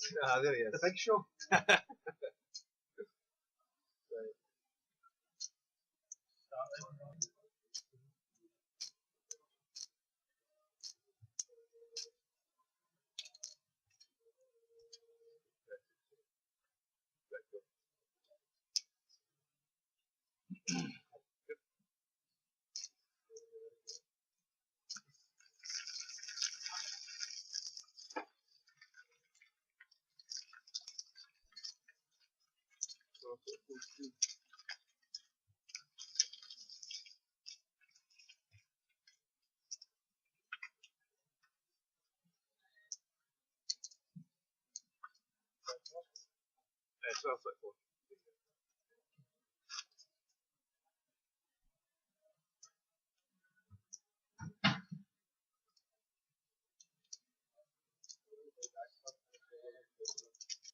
Welcome back, everybody. We are we are 4-handed, which means a 40-minute clock.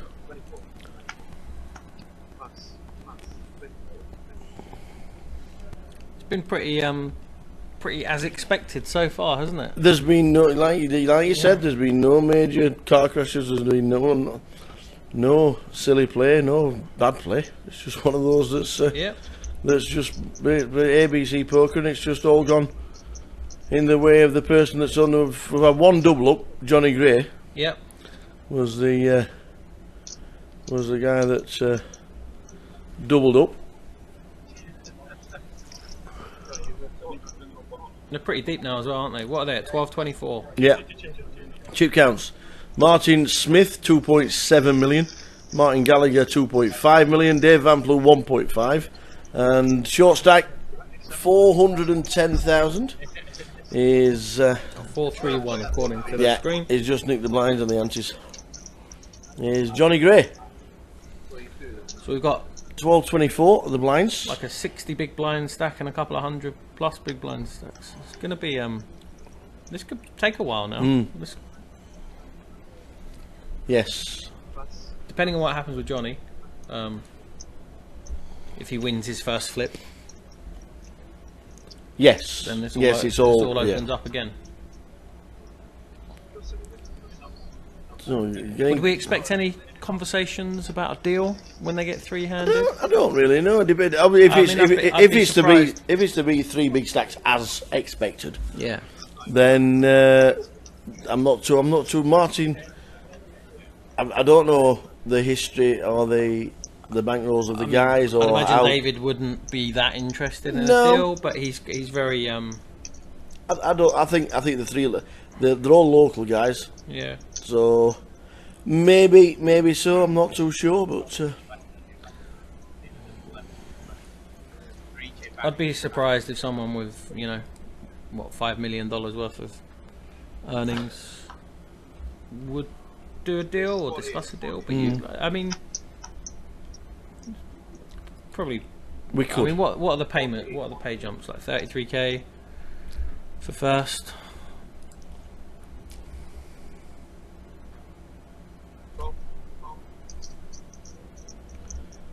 $33,730.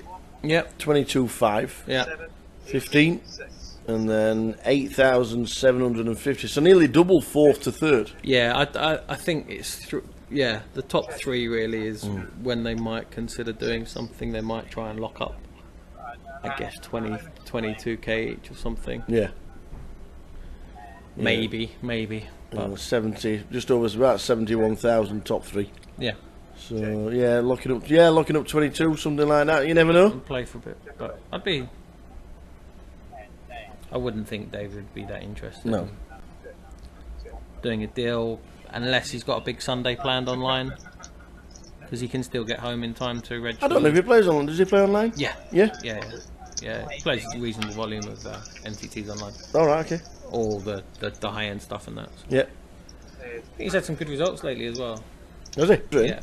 I don't mean the train. I mean, are you jumping straight off? Are you going tonight? Vegas? No, not for this. No. All right. No, Nottingham. A rather large event for the next couple of weeks. And then I'd have carried his bags to Vegas if he'd have asked. All he had to do was ask. Yeah, that's fair enough. So Johnny, just under 20 bigs with the blinds at 12.24, small blind, season ace. Yeah, this could go in. This is probably a call, the King Queen, actually. Really? Yeah. Do you think Johnny's doing a little bit? What's he got, like 15 bigs or something? Yeah. 14, 15 bigs. It probably is a call. Just because he's shoving all ace highs, so like King Queen's going to play quite well, and he would also shove his King Jacks. Yeah. He'll shove all his pairs. So Johnny's in front. Yeah. King Queen will win this as well. By the way, King Queen just wouldn't ever lose in this spot. No. It just doesn't. It never loses. All you're saying. No, not in this bit. King Queen against like a random ace high, it isn't a favourite. But it certainly feels like it. So we dealt the flop, we dealt the turn, and that was just about it. Done. And we lose Johnny. It's the right shove. It's the right call. It was drawing Again, thin on the flop. Yeah, it was gonna. I mean, yeah. I mean, as thin as you can be without drawing dead. Great effort. 8,000. And we lose Johnny Gray down to 3. £8,750. Well done, Johnny. What's the earliest the GPS has ever finished? I actually don't know. We're on a record. We're like Usually like 9 p.m, 10 p.m. would be a good finish, wouldn't it? I said 9:30. Yeah. I think I'm still good for it. Oh yeah, for sure. To be fair, we're now on 100 bigs average stack. Yeah. Yeah, average stack is exactly 100 Yeah, bigs. I mean, but you could have, you know, it only takes a set being over pair, you know. There could well be fireworks to come. Well, Martin's quite a comfortable chip leader now as well, so he's got 160 bigs now or something. I mean, that's pretty huge. Fantastic for poker in Edinburgh. And fantastic for the Poker in Edinburgh website. Yeah. Because the man himself is right there. In seat number 10. He's missed a trick though, in terms of, you know, advertising. Yeah, because if that was me, I'd have like a main event travel patch on the top of my head. I'd have one across my face. I'd be one on my arm.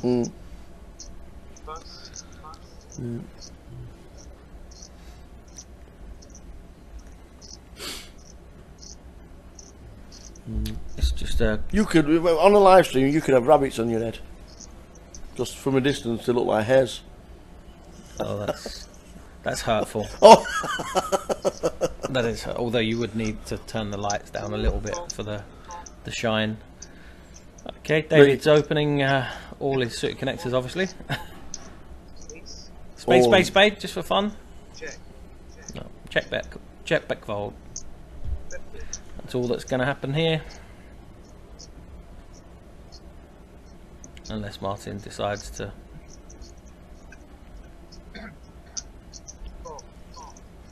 Interesting. Obviously, there's a lot of turn cards that can help his hand, that being one of them.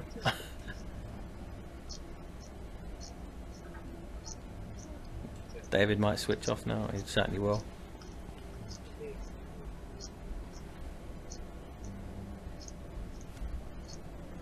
so the 5 o'clock game is about to start with a £2,500 guarantee for £35 buy-in. We need 80 uniques. If you fancy it, get yourself to Fountain Park. He's snoring. Yeah, absolutely. That's a joke. Go on. Come on. If you do that, there'll be like an upgrade for you for every event next year. Yeah, you'll have a suite every event. Looking back at this, you're 300 in a tournament. You keep the GPS, but we're down to 300. How many bigs should you have? Would you expect that? 60. Yeah, the average stack would be, yeah, if you've got more than 100 bigs. Yeah, no, that's what we were just saying that on the thing. Martin's got 170 bigs. And there's been no chip leader being different. Yeah, but he should still, yeah. The average stack's usually, usually like 28, 30 big blinds for a lot of tournaments, but in something like this it's usually a bit more. 7, 5. Yeah.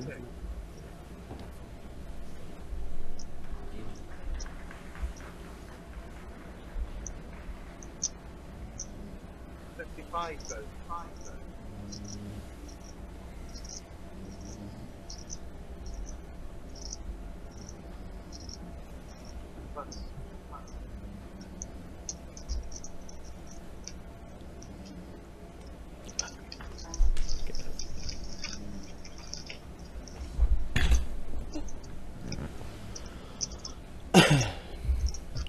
It's been a fantastic week.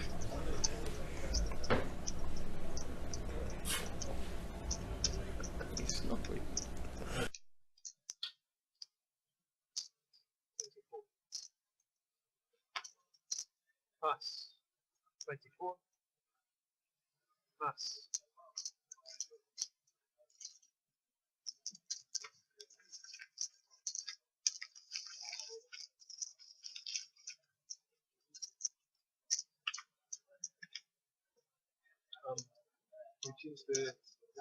So 9th, Jamie Anderson. 8th was Ali. 7th, Ian Farrell. 6th was Zafar Zaidi. 5th, Chris Craig. And 4th was poor old Johnny Gray. Nah, ta-da! Very well done. Ba-boom. Johnny Gray in 4th. We're down to 3. And the start that David Vamplew had. It's been serene, hasn't it? It has been beautiful. Beautiful, let me tell you. Alright, what's that?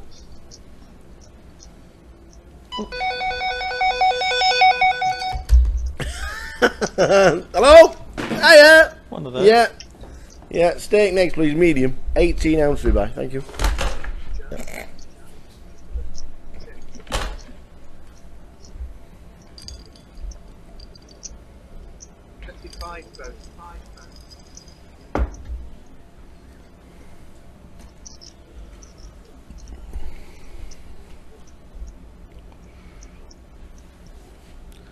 So if you're looking down from 12 and you're thinking the 3 guys at the end of the tournament, who would it be?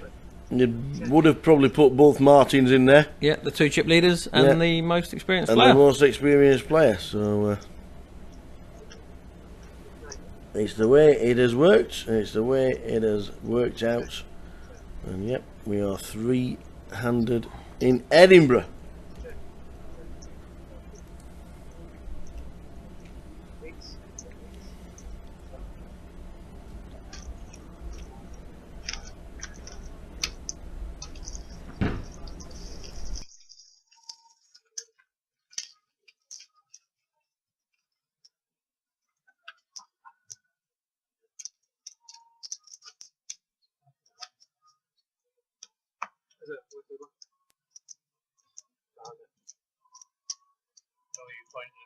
Yeah. I didn't even see.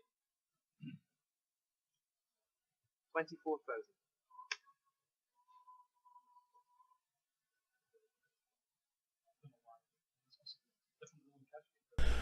So 300, Martin, and then David. We all know David.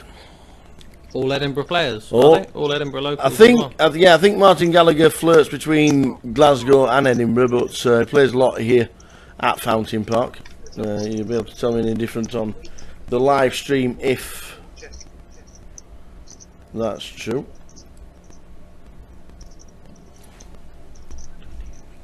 Hmm?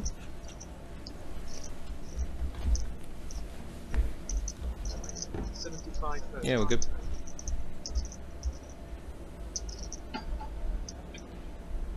I think David's just going to call one street here and see what happens on the turn. Oh, he's not folding now either.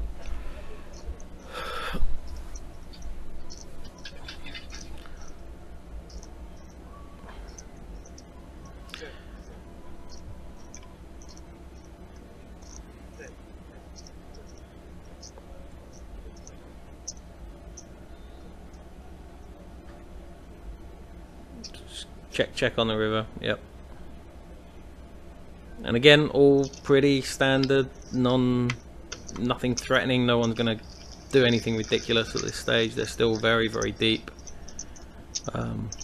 Yeah, short stack's got over 50 big blinds, so.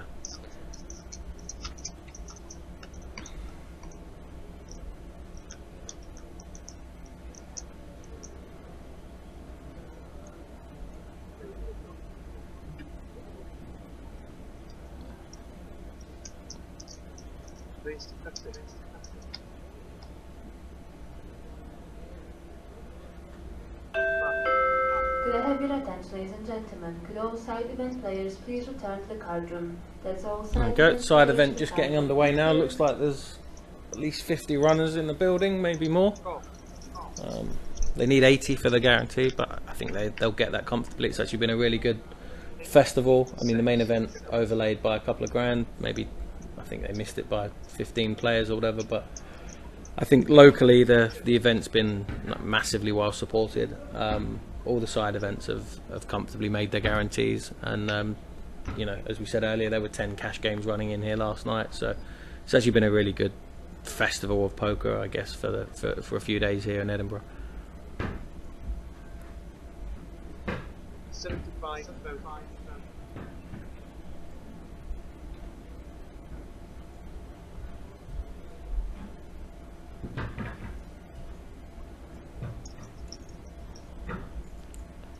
So, Martin Smith thinking about doing something here. There's nothing in anyone's play so far to indicate that he may look to put any pressure on him now. It's very much been a case of the better hands doing what they're supposed to do. I don't think this is a float. I think he may be calling, you know, purely because he thinks he may have the best hand. But I'd like to see Martin go for some value as well. Bet like 110k or something like that, just to.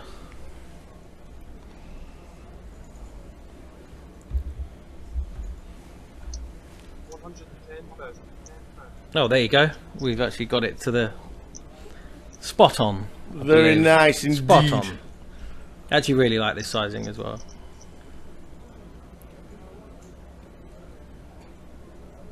Although again, you open yourself up to being raised or, you know, being, you know, pressured, but I actually would rather have the decision, you know, if somebody decides to get frisky.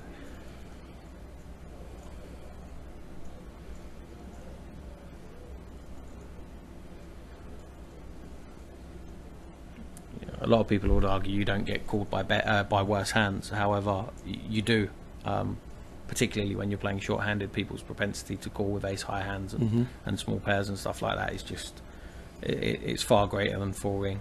So, however, I actually think he'll fold because he doesn't beat anything. It doesn't beat a lot, does it, with ace nine? No, it's really difficult to, you know, the hands that people are opening, because most ace highs have a lot of showdown value. Quite often, when someone bets, it's usually because they can't beat ace high or they do beat ace high. You know, so you're pretty much defined by what you want to call with. Do you actually think that he's bet 2 of these 3 streets without a pair? He probably hasn't, has he? From what we've seen. But it is a nice small bet, so it's one of those irritation bets that people will pay off quite a lot. Yeah, and he does pay it off. Yeah. Shows a queen and a fold. Yeah. That's well played, actually. I like that. Side event's just started with 30 runners. It needs 82 to make the guarantee. Started with 30, and you can late reg till around about 7 o'clock. That Christmas cracker we're on about, the £200 event, 185 plus 15, 30,000 guarantee. I don't know if it's all across the estate or it's in every Genting casino, but it's certainly up in Edinburgh over the Christmas period.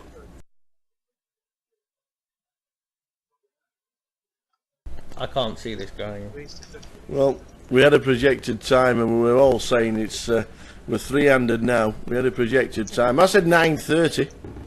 Yeah, I mean, it could still be a lengthy heads up, but I don't think it will be anything. 100 big blinds they've got. It depends who the heads up between. I mean, if it's between the 2 Martins and they're reasonably evenly stacked, then it wouldn't be a big shock to see them chop the majority of the prize and then just play for the trophy, which will mean, you know, there may be an acceleration of how they play. So, James Martin from Luton is on his way. Have you got? We noticed that they got a Genting an 185 plus 15, a £200 game at Christmas. The Christmas. Is that going straight across the estate, or are you having your own separate festival calendar? We all do our own individual tournaments, unless they've been done nationally, set by obviously Kevin. Yeah. You know, so next year, 2015, they're going to be launching GPS minis to run, and also to along with the GPSs. So the one that's here at Christmas is these Fountain Parks. Each club do their own individual tournaments which they feel the players want. And these 180s and 150s, deep stack weekenders, they're popping up all around the, you know, the units around England. So my one's on January the 1st. To the January 4th. the 1st. So the weekend after, basically. Which is what's that one? It's going to be 150 plus 15, so 165. Yeah. 25,000 plus 10 GPS seats. Ah, super. Nice. 25,000 plus. Well, with 10. So 29,400 total guarantee. It's link between Reading, Luton and Southend. All right, okay. Details will be announced in the next couple of weeks. Oh, excellent. Excellent. The link game, the one in the northwest, was really well attended. We did it. As in hundreds over. It was really well attended. Yeah, we did it about 6 months ago, and it worked. Reading and Luton, it worked. Southend, maybe because it was the week after the GPS, it might have had a little bit of effect on their numbers. So hopefully, this time, the people in Southend will support it and show their, come out in force. Yeah. Vote with their feet. Exactly right. If we get a jack eye flop here, we could have fireworks. If the case jack miraculously appears. What about an ace jack flop? What about that?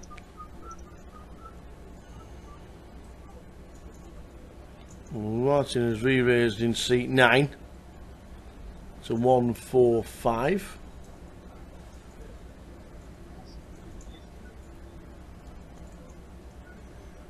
You'll see this bumped up to.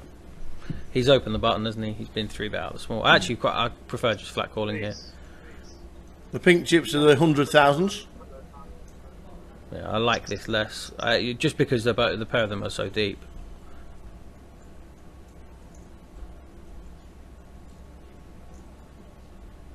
We're not jamming with jacks, are we? We're not re-raising to 600. Yeah, if we're doing that, we're getting it in. If we're not folding jacks three-handed, so it wouldn't be unexpected if this goes up to 620 or something like that, and then you may even see ace jack shove, but he might just go all in. People tend to, oversimplify things in this kind of spot. Yeah. Although they're too deep, it just.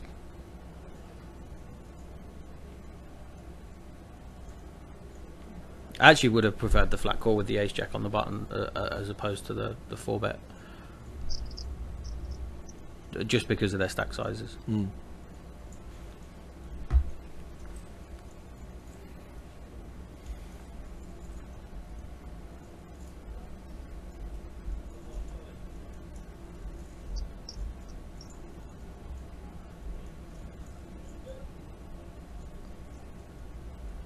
It'll be interesting to see what he does here.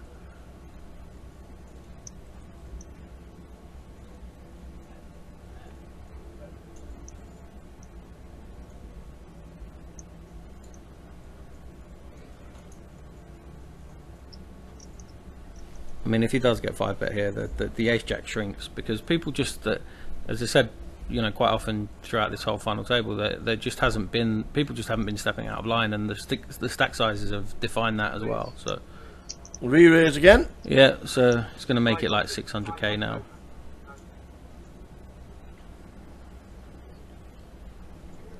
So 580. Yeah, and if there's history between them, I think it's a player type thing as well. They're going to know each other reasonably well. Martin Smith, from what I've seen, I don't know how he was playing yesterday or if they were on the same table or anything.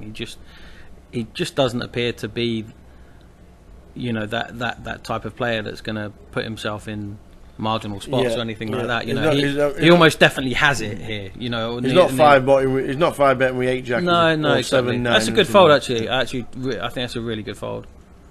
Yeah.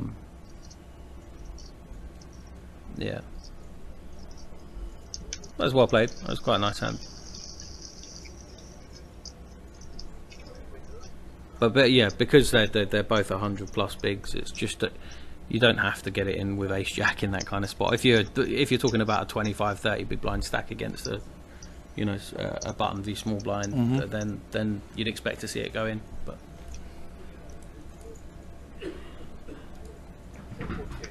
it's quite a nice hand. That's what we need. A few more of those. Someone's had ace high every hand since we've gone three-handed. It's been the dealer obviously wants to get home.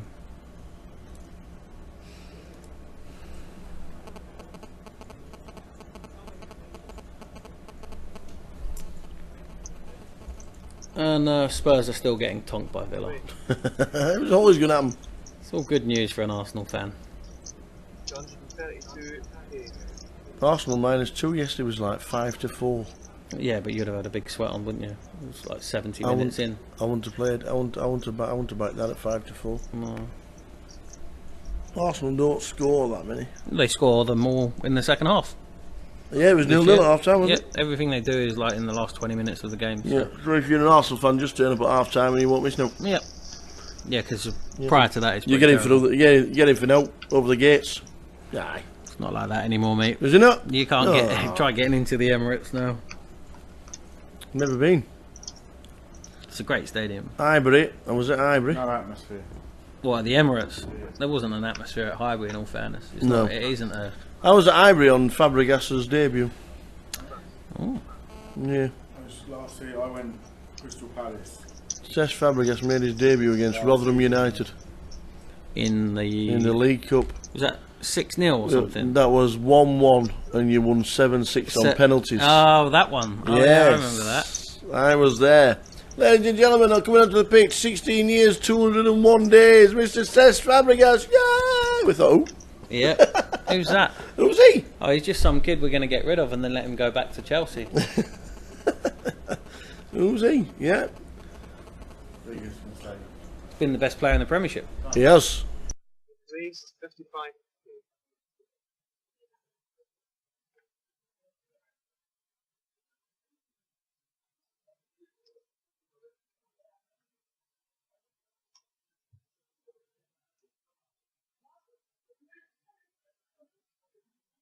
So we raised up on the button, pretty standard.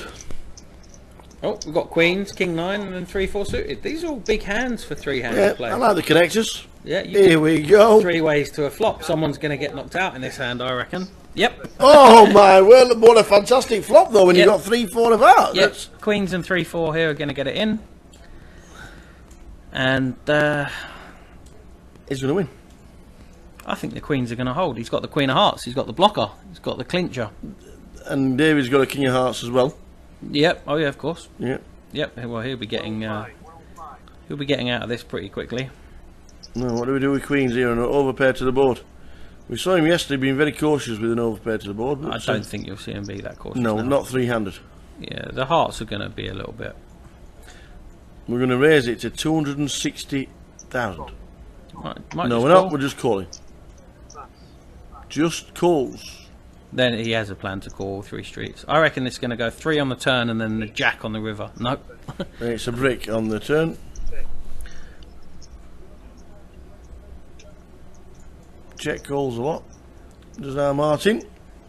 I actually prefer to check behind here now because you're not getting any, you know, all the hands that call you on the flop are calling you on the turn. Yeah. And your hand's effectively a bluff. Snap call. Nope. He may go for the raise now. You know, again, it was one of those things that he has been doing, which is that under wrapping thing where it doesn't feel like he's got queens here. Yeah. You know, so. Someone's going off. He may choose to raise here.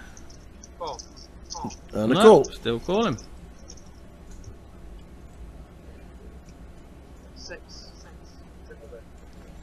Well, the only way we can win it now. Well, the 3-4 actually could quite easily put Martin G could quite easily put Martin S on the flush draw, or some kind of, you know, ace 5 or something like that with the ace of hearts that's got, you know, potential. So I think this might just go check unless he decides he has to bluff. But I don't mind. I actually think he's got a fair amount of showdown value. This is just going to get called. It's a decent size bet though. It is, but it's just getting called. Like if you've played queens like this, look at the board. Like Jack 8 6 4 2. Yeah. It's like just, you know.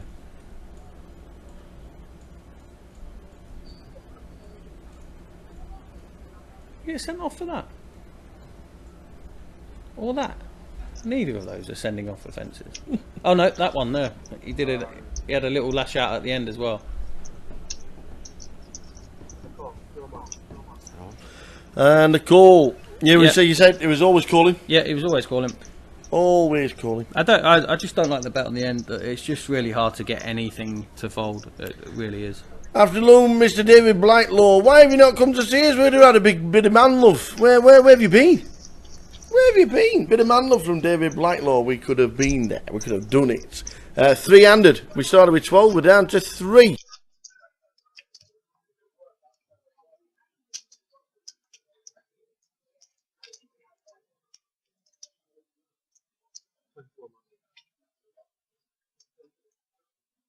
Pass. 24. Race. 60,000.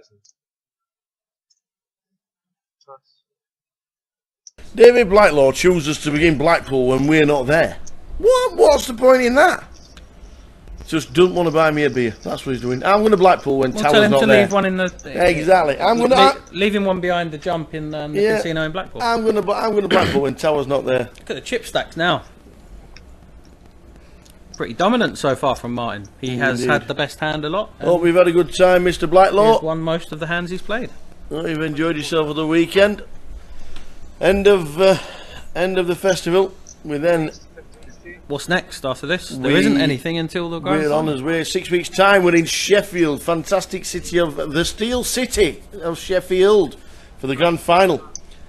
As we head towards the end of 2015, £880 buy-in. Satellites have already started on Genting Poker and the iPoker network. Get yourselves in, get yourselves to Sheffield, and you'll be seeing the team.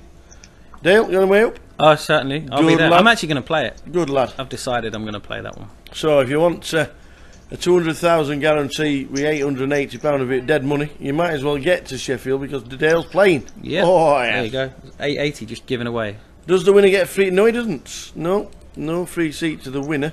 But what he should do is instantly buy in and make sure he gets to the 200,000 guarantee. Yeah.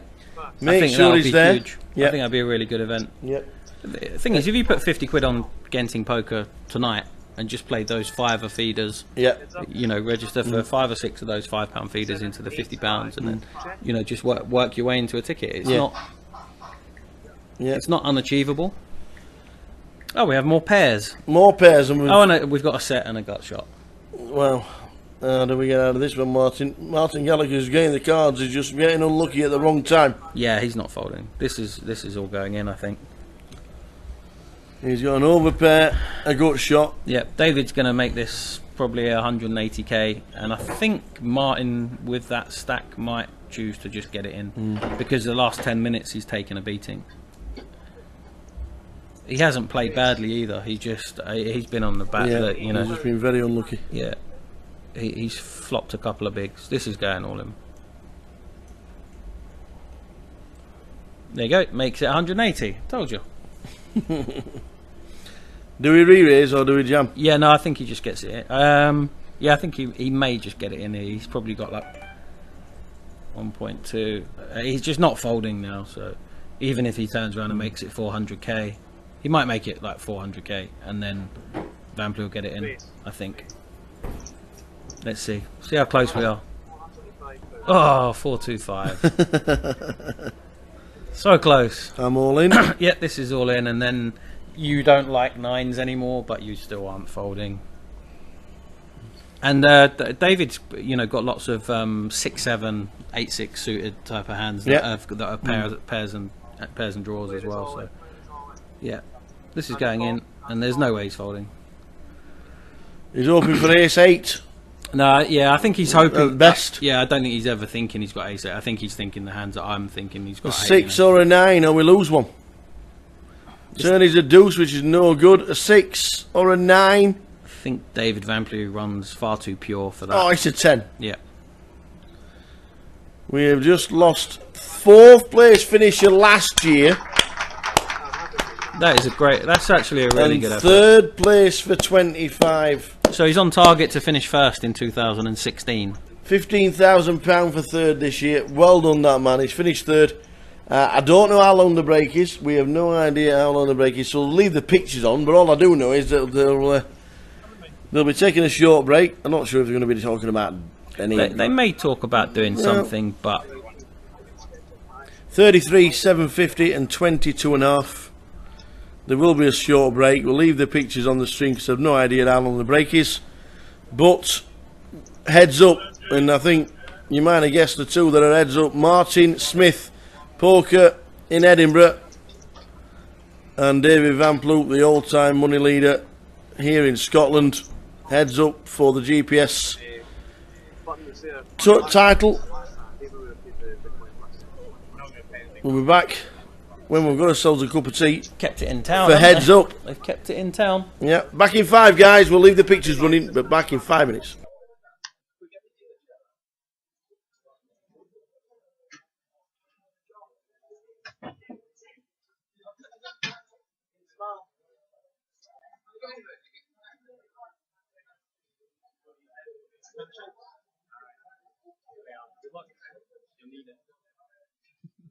Any more needles before we get underway now? I think we're good.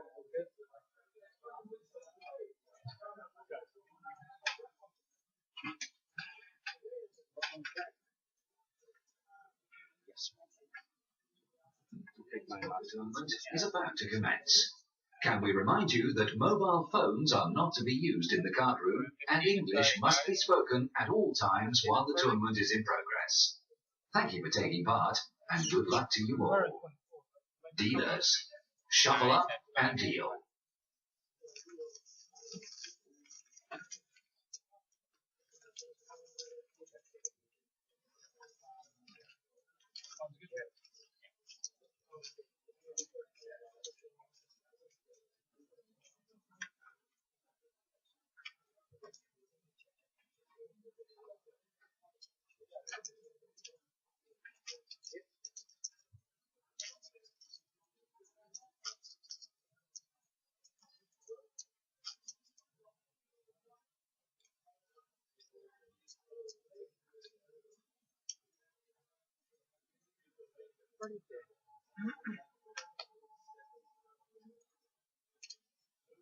Reds, 65.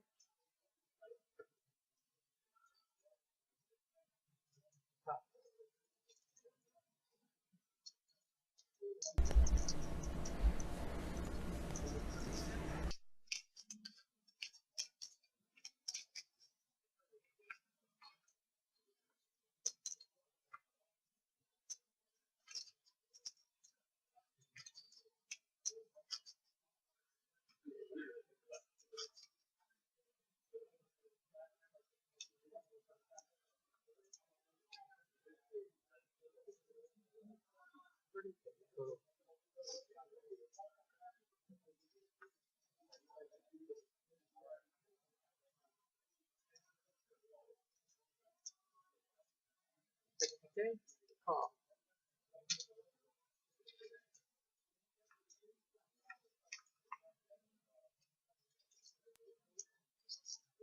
Queen, nine.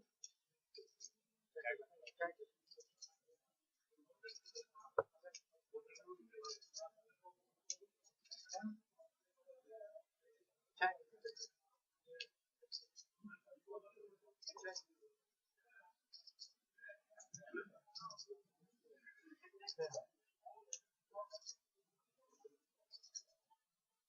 Check. Check. Cards over.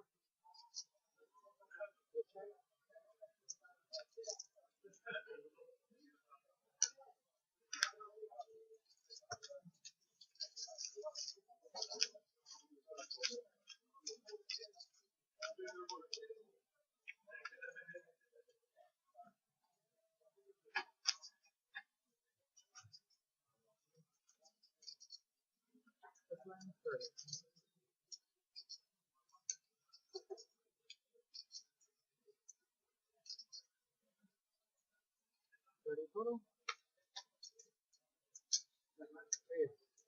65 total.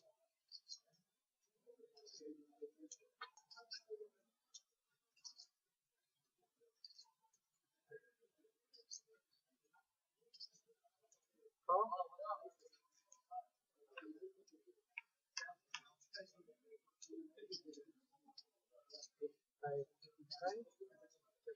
Check.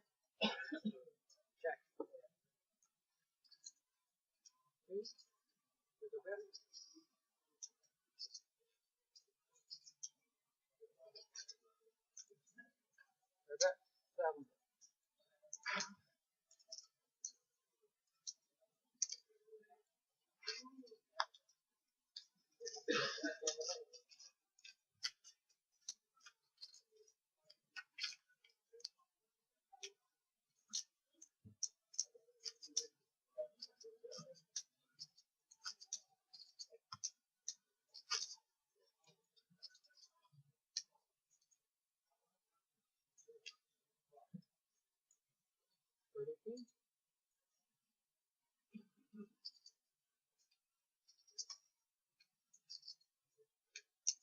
It's the 60.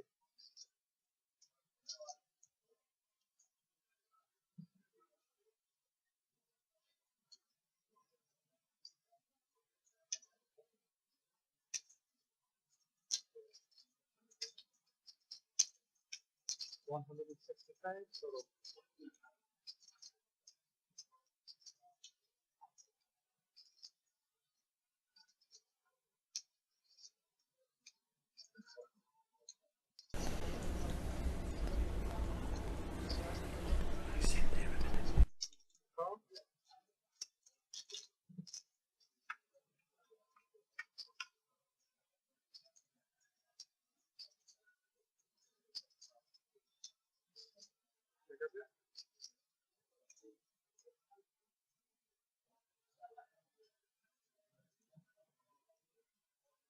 So back with it.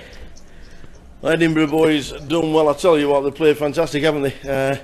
I like to do all heads up. Who'd have thought it? 2 Edinburgh lads. 2 Edinburgh lads, but we started with 12 at 1 o'clock, and it's 20 to 6, and we're heads up, and you're on your way. I've got a plane to catch. You were going to play. Did you have words? Yeah.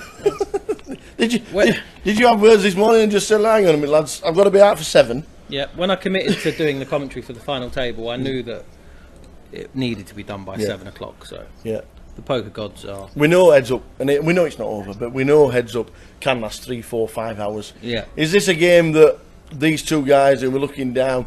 All right, there is a difference: 22,000 and 33,000. It's 11,000 flip in essence at the end. I mean, they're both pretty deep, but I think this table and since the start of today's play, the decks have been quite cold. There's been quite a lot of big hands, so there's like the inevitable confrontations have happened quite quickly. There hasn't been, 20 minutes, half hour between anyone picking up a hand. It's almost been every hand. Yeah, there's someone's got a hand and someone else has got a slightly worse hand, or someone flops the world and someone's got an overpair, and that it kind of feels like that.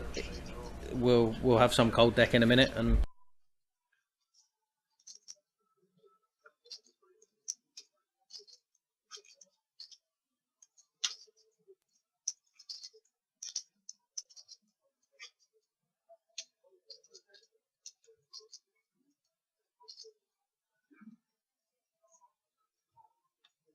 total.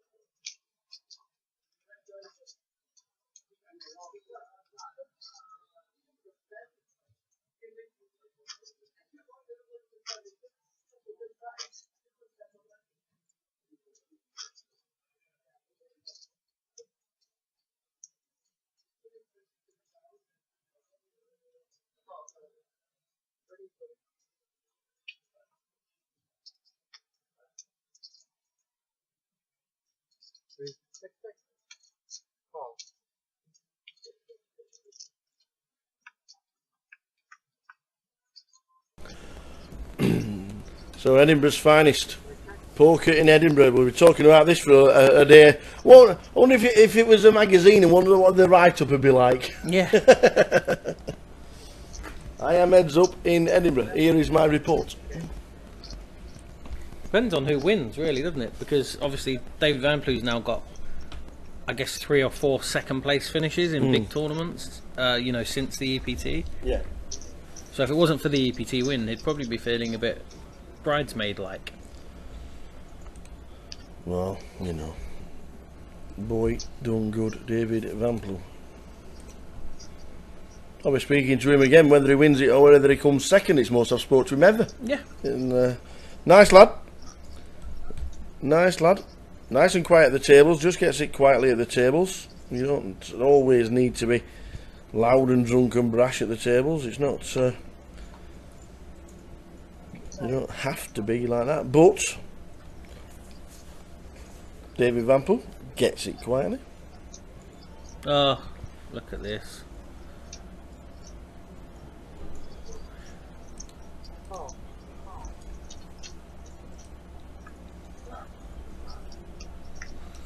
We were. That's where the boxes were when we go to Stu Rutter to the away game, to the Aston Villa games, right above the fans. And when Man City did it, we were doing the Poznan in the box. Look at this lucky goal with a deflection.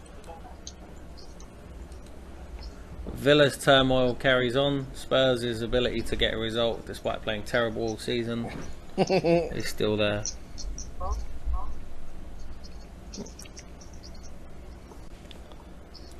think it should be pretty standard hand here. Actually, that ace gives something Martin to work, gives David something to work with. Actually, yeah. So we're heads up. The heads up battle. What is it now? 150 bigs each? Is there 150 big blinds average stack? Is that the? Plenty of chips. Plenty of chips. I think this time. Where was the last event? Where were we last time? Nottingham. Yeah. Yes, we didn't get to the final table till 7:30. Yeah, it was a late one. Yeah, I was already at home. Yeah, we left at 2 o'clock and. Yeah, that's right. And we had 6 hours in traffic.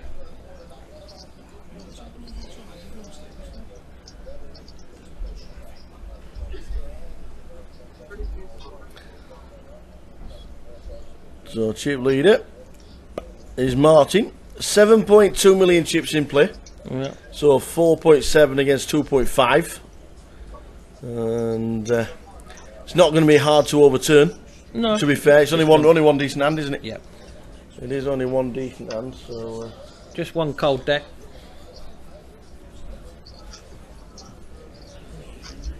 To the bottom. Yeah.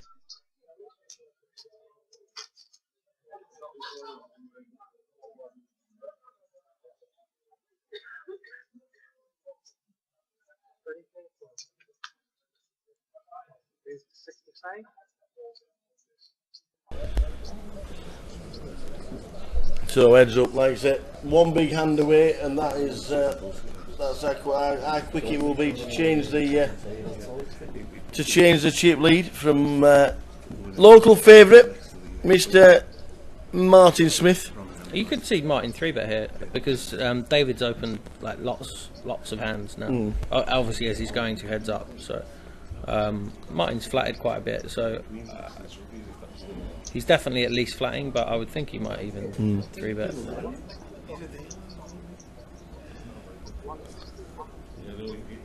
Has he? Yep, 160. David might bill. Like Queen 5 in essence is a bad hand, but Queen 5 suited heads up. It's a different kettle of fish, and obviously he has position in the hand as well. So.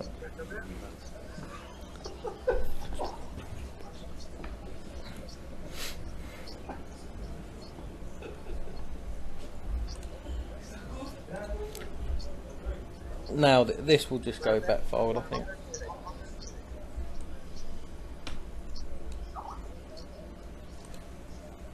Yep. That's well played for mine as well. Because if it had come, you know, King 7 deuce, for example, he would still have been able to lead out and win the hand because by nature of the 3-bet pre.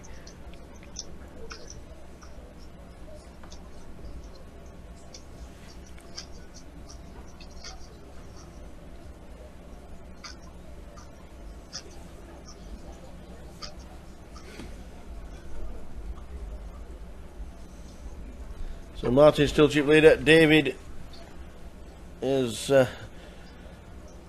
well, plenty of stack to do him damage. Yeah, he's 2-to-1 dog at the minute, but he's certainly not 2-to-1 dog if you're having a punt. No.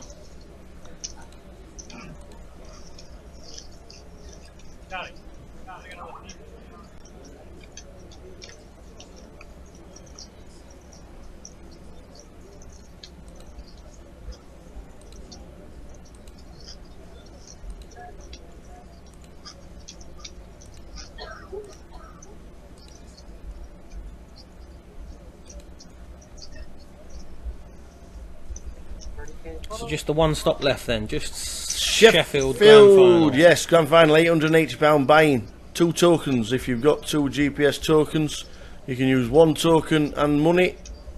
Satellite's running now.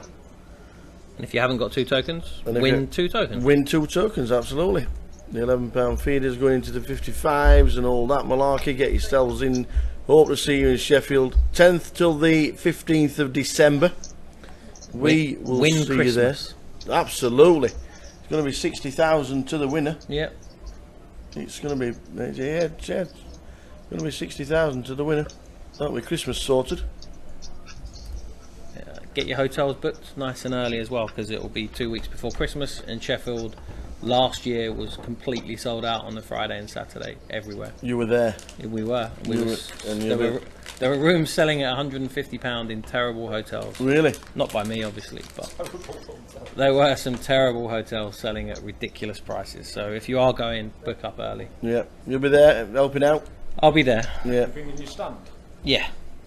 I'm bringing my stand just so Andy Booth's got somewhere to put his empty cups. Oh, come on, don't be like that. You make it sound as if that's all I ever do. Make sure you're in Sheffield. Enjoy it. And if you can't play the main, I think, is there a £150 side in the grand final, isn't it? That's well worth winning. Yep. The side event here actually is filled up in numbers, around about 7 tables now, so that's good. Are they going to hit the guarantee? It's going to be close.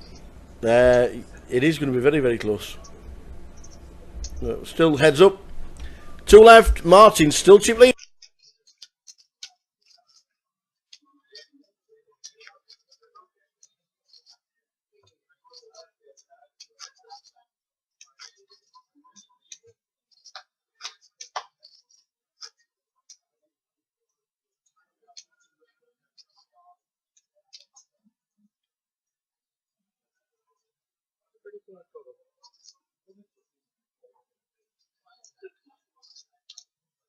$60K?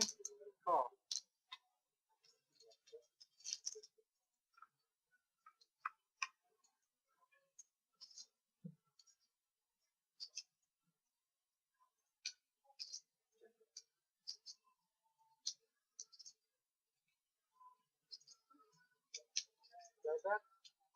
Yeah, I know Prague's 7th till the 12th. It's alright when you win packages for abroad, but you never use them. Or you always sell them. We'll see you in Sheffield, no doubt about it. You'll have sold your Prague ticket and you'll be in Sheffield. You'll have won a seat into Sheffield and you'll be using that. I know Asif Waris. We all know what he's about. He's won an Aussie Millions package. He's selling his seat. Never left the house. What's all that about? What's all that about? Check, check. Ace high. Next hand. But if you do play satellites, good luck. If you don't play satellites, then you're mad. I think people that play in live events that never try and satellite in, they're missing a trick. I mean, so much value in winning winning packages online. Willie, 2 Aussie Million packages. Does that mean he's got them? Willie's got two packages to Australia. Fantastic. Do you need a companion? 2 Aussie Million packages. I'm good company. It's a nice place. Yeah, I make a nice cup of tea.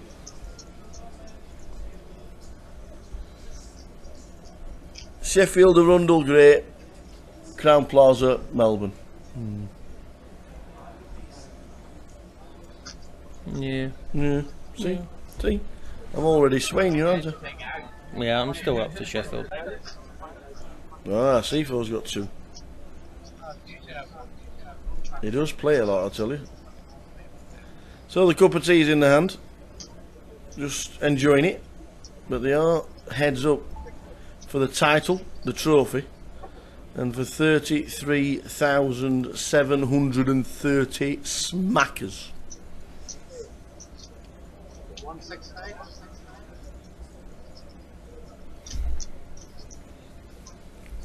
I think Martin will call here.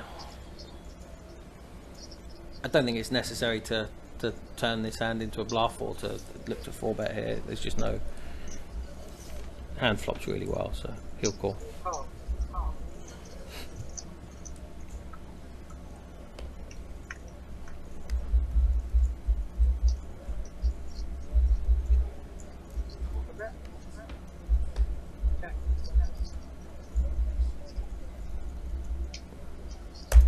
I'd like to see Martin bet this because it just like your peeling range is because David's 3-bet range is all aces, so this smacks your peeling range quite a lot, and obviously it has anyway, but like I would definitely bet this.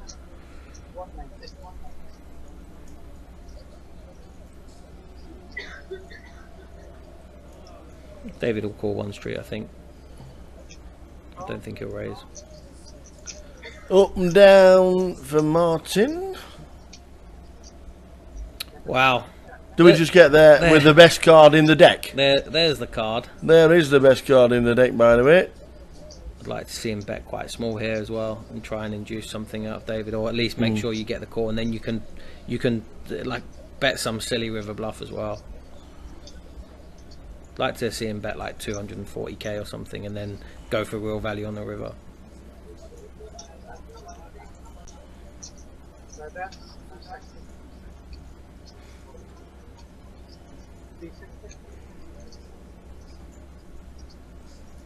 $360. I think that's a bit big, but I think, I mean, it's fine. Half pot. Yeah. So, yeah. David can't really do anything here. He's just kind of got a call. But that's why I would prefer to bet smaller there and then just like really like almost bomb. Well, he has induced a call, so the river, the 9 on the river would be the bingo card for him, but it's not there.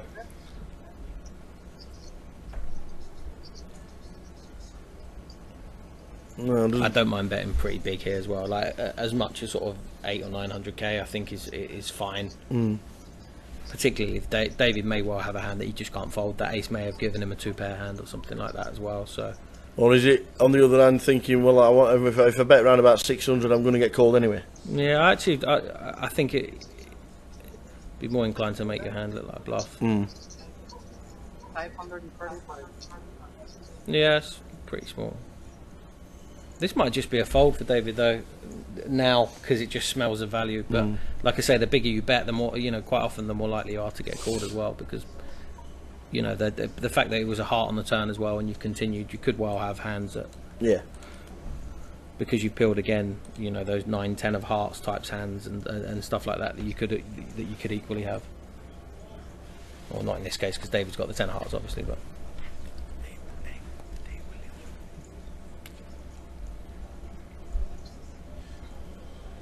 Does he call? Is it an enticing call me kind of bet? Is that the thing he's thinking about?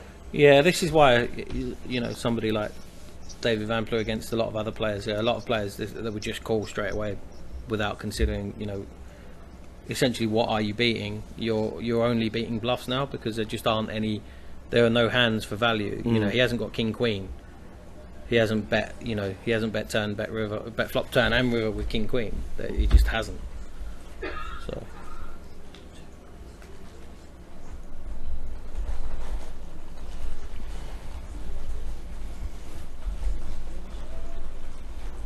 Yeah, I think this is one of those spots where I would have just bet an awful lot on the river and then tried to be as bluffy as possible, look around the room, grab a drink, put my hand over my mouth and just try and send off all those like, wrong signals. But he has given David a chance to get away from it, so.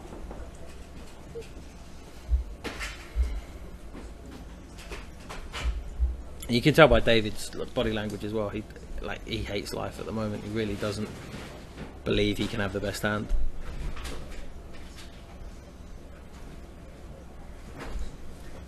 Call, yes or no? I think he might fold. I mean, the longer he's taking about it as well. I mean, because it's so hard for his hand to be the best hand. Although it should be heads up quite often. It's just the way the hand's played out.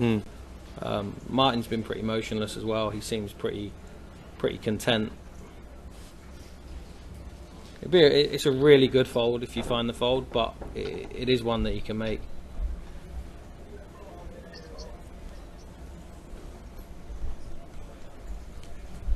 It's just hard to have a better hand.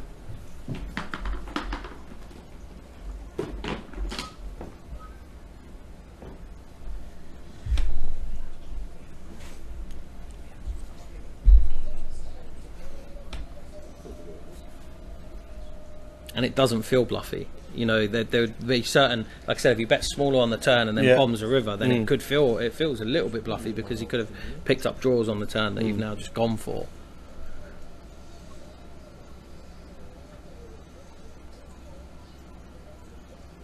Like I say, I think predominantly this is a call for 99% of poker players. But the fact that he's actually allowing himself time to make the right decision. But I still think it's a tough fold. It's easy, obviously, because we can see the cards, but the way the hand's played out is... Is he trying to convince himself that he has got king-queen? Yeah, but again, if you break it down, he just hasn't. And again, there's nothing in Martin's play throughout this whole final table to indicate that he doesn't have it. That's a great fold. I actually think that is world class.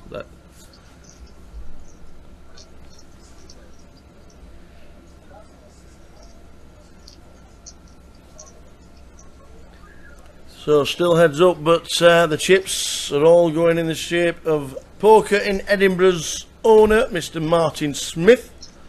Seems to have all the momentum as well. I mean, throughout the final table, even though, you know, the times he's lost when he's had big hands, they've been to short stacks or for small pots. You know, he lost with the kings to a set of sevens, which was very small in comparison to what it could have been. He lost aces against sevens or...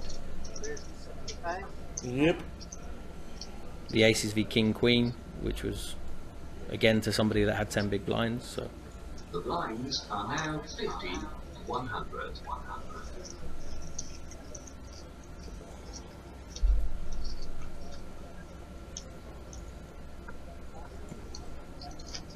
But our thinking of a 9:30 finish is going to go out the window now because someone, obviously David's now taken a couple of beats, so he's going to be now in a position where he's going to need to double up. Yeah, I would say if we do end up with an all-in-the-core situation, you've still got 2 million chips, but if it does end up with an all-in-the-core situation, it's one double up and then you levels your devils, aren't you? Yep. And we can just pick up queens if you need to. Let's have the queens. No, this is perfect. Yeah. Standard raise with three bet to 150k. Yeah. And then you'd always take a flop here with 8-9. So. Would you? Yeah, with their stack sizes, always. All right, okay. You'd always take a flop with 8-9. So yeah, in position as well. Yeah, for sure. Not if we're playing 45 bigs each or something like that. No. You probably wouldn't. But when you're so deep. So we do take a flop. Yeah. David's loving life at the minute. There you go. He's got a heart in his hand as well, which does play into it. So. The up and down straight draw against the overpair. So, standard lead out from David Van Ploeg.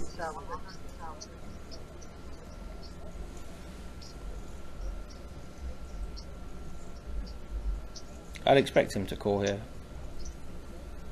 I don't think he achieves much by raising apart from chasing out hands, and he obviously opens himself up to get shoved on so often, and then he's got to call it off. So.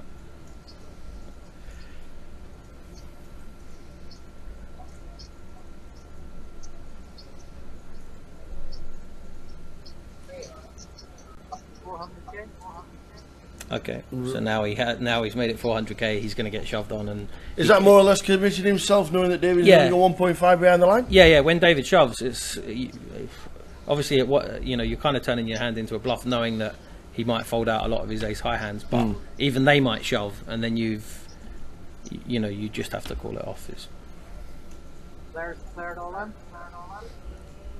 Mr. Van Ploeg. Wow.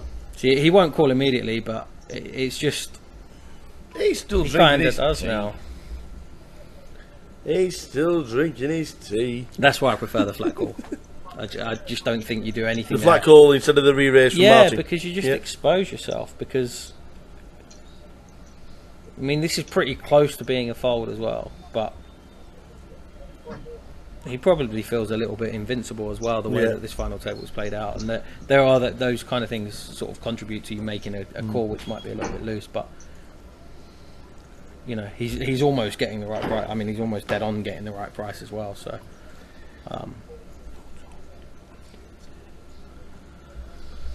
He has the up and down straight draw. Yes, he's got the redraw to the heart. Do we think he's calling? I think he's going to call. I think he's looking around the room. I think on a full ring he calls. I think he might. It's a good chance to get the tournament won. Because obviously he's going to raise pre no matter what, because it's just standard heads up play. But yes, and it's more or less a bingo flop, hasn't he? Yeah, this is it. Well, that's why I hate the 3-bet on the flop. He shouldn't be raising that flop, I don't think. But I think now that he has, he's kind of just got to get it in.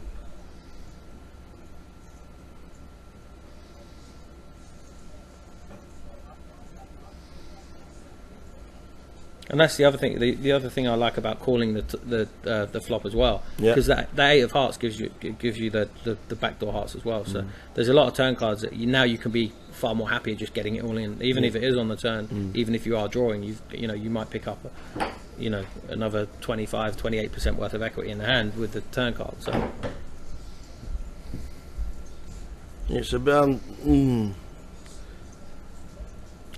And don't raise the flop if you don't know what you're going to do in this spot as well. Yeah, David Van Plo has put him to the... The longer he takes, the more likely he is to call, I think. Yeah, he knows what he's got. He's not... he's not looking back down at his cards thinking, what have I got? He has called! Ladies and gentlemen, he's called! The up and down straight draw against the over pair. This could be it. We need to hit running hearts, a 6 or a jack, and we have a champion. We need to fade all that, and Van Plo doubles up. 2 of diamonds on the turn is no good. A 6, a jack. Oh, ladies and gentlemen, it's a jack on the river. Absolutely fantastic. David Van Plo is second, and Poker in Edinburgh's Martin Smith is champion. Wow. Look at the smile on his face. We'll have a quick word with David. It was just a fantastic performance. We started with 12, we got heads up with the man. David, fantastic. Great day right until the end, but just tell us how it's been. Yeah, alright. Made 20k. I'm happy with that. That's what it's all about. It's all about adding to the bankroll. You had a great start today, didn't you? Yeah, obviously lost a couple of people in the first 20 minutes. And it's just been such a really rapid final table, but there's been no major antics. It's not been. Yeah, I mean the other 2 guys who got the 3-handed had all the chips, so it reduced the average for everyone else, so they were all pretty short, and then none of them really managed to double up at any point. No. So when they were all in, it was just like play down and move on. Yeah, heads up. What was the what was the plan? Was it obviously? Well, the plan was to win that and then go from there. Yeah, but it was a really quick final. You performed brilliantly. You've entertained us. Thank you very much. Well, you're welcome. Thank you very much. I really enjoyed it. David Van Plo. Right. Second place. Cheers. Well done, buddy. Well done. We're going to have a quick word with the champion. If we can just sit him down there. Thanks, David. What a fantastic runner-up in David Van Plo. Ladies and gentlemen. Thank you. Poker in Edinburgh and the champion in Edinburgh. How are you feeling? I'm very happy. Good lad. All the guys are watching. The support has been immense. It really has. Just tell us what it means for you for this fantastic win. Yeah, it means quite a lot. It's my home casino, so I'm here all the time, and it's good. Yeah. Tell us a bit about the forum as well. Yeah, Poker in Edinburgh. It's just a website with local poker information. So most people in town go there to see what's happening. That's all. It's not much to it really. There is, because a lot of people watch it and a lot of people use it, and you support this casino, you support the thing, you support the town as well. It's fantastic, and you're champion. You'll always be champion in Edinburgh. That's true. We're going to get Pauline to hand over the trophy. I'll hold your tea. Thank you. Ladies and gentlemen, champion in Edinburgh is Mr. Martin Smith.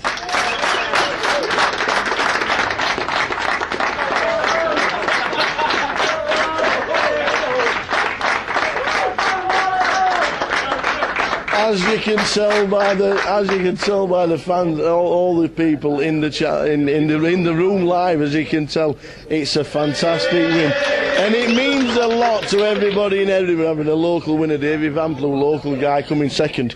I'm hoping this is going to change to champagne very soon, because this guy deserves it. I'll stick that down there and shake this man's hand one more time. Fantastic. Martin Smith is champion in Edinburgh. We're going to, fingers crossed, we'll see this guy in Sheffield for the grand final in 6 weeks' time. Make sure you're there. It's £200,000 guarantee. Get qualifying. Make sure your club runs some satellites as well. But forever and a day, we're going to know Martin Smith as champion in Edinburgh.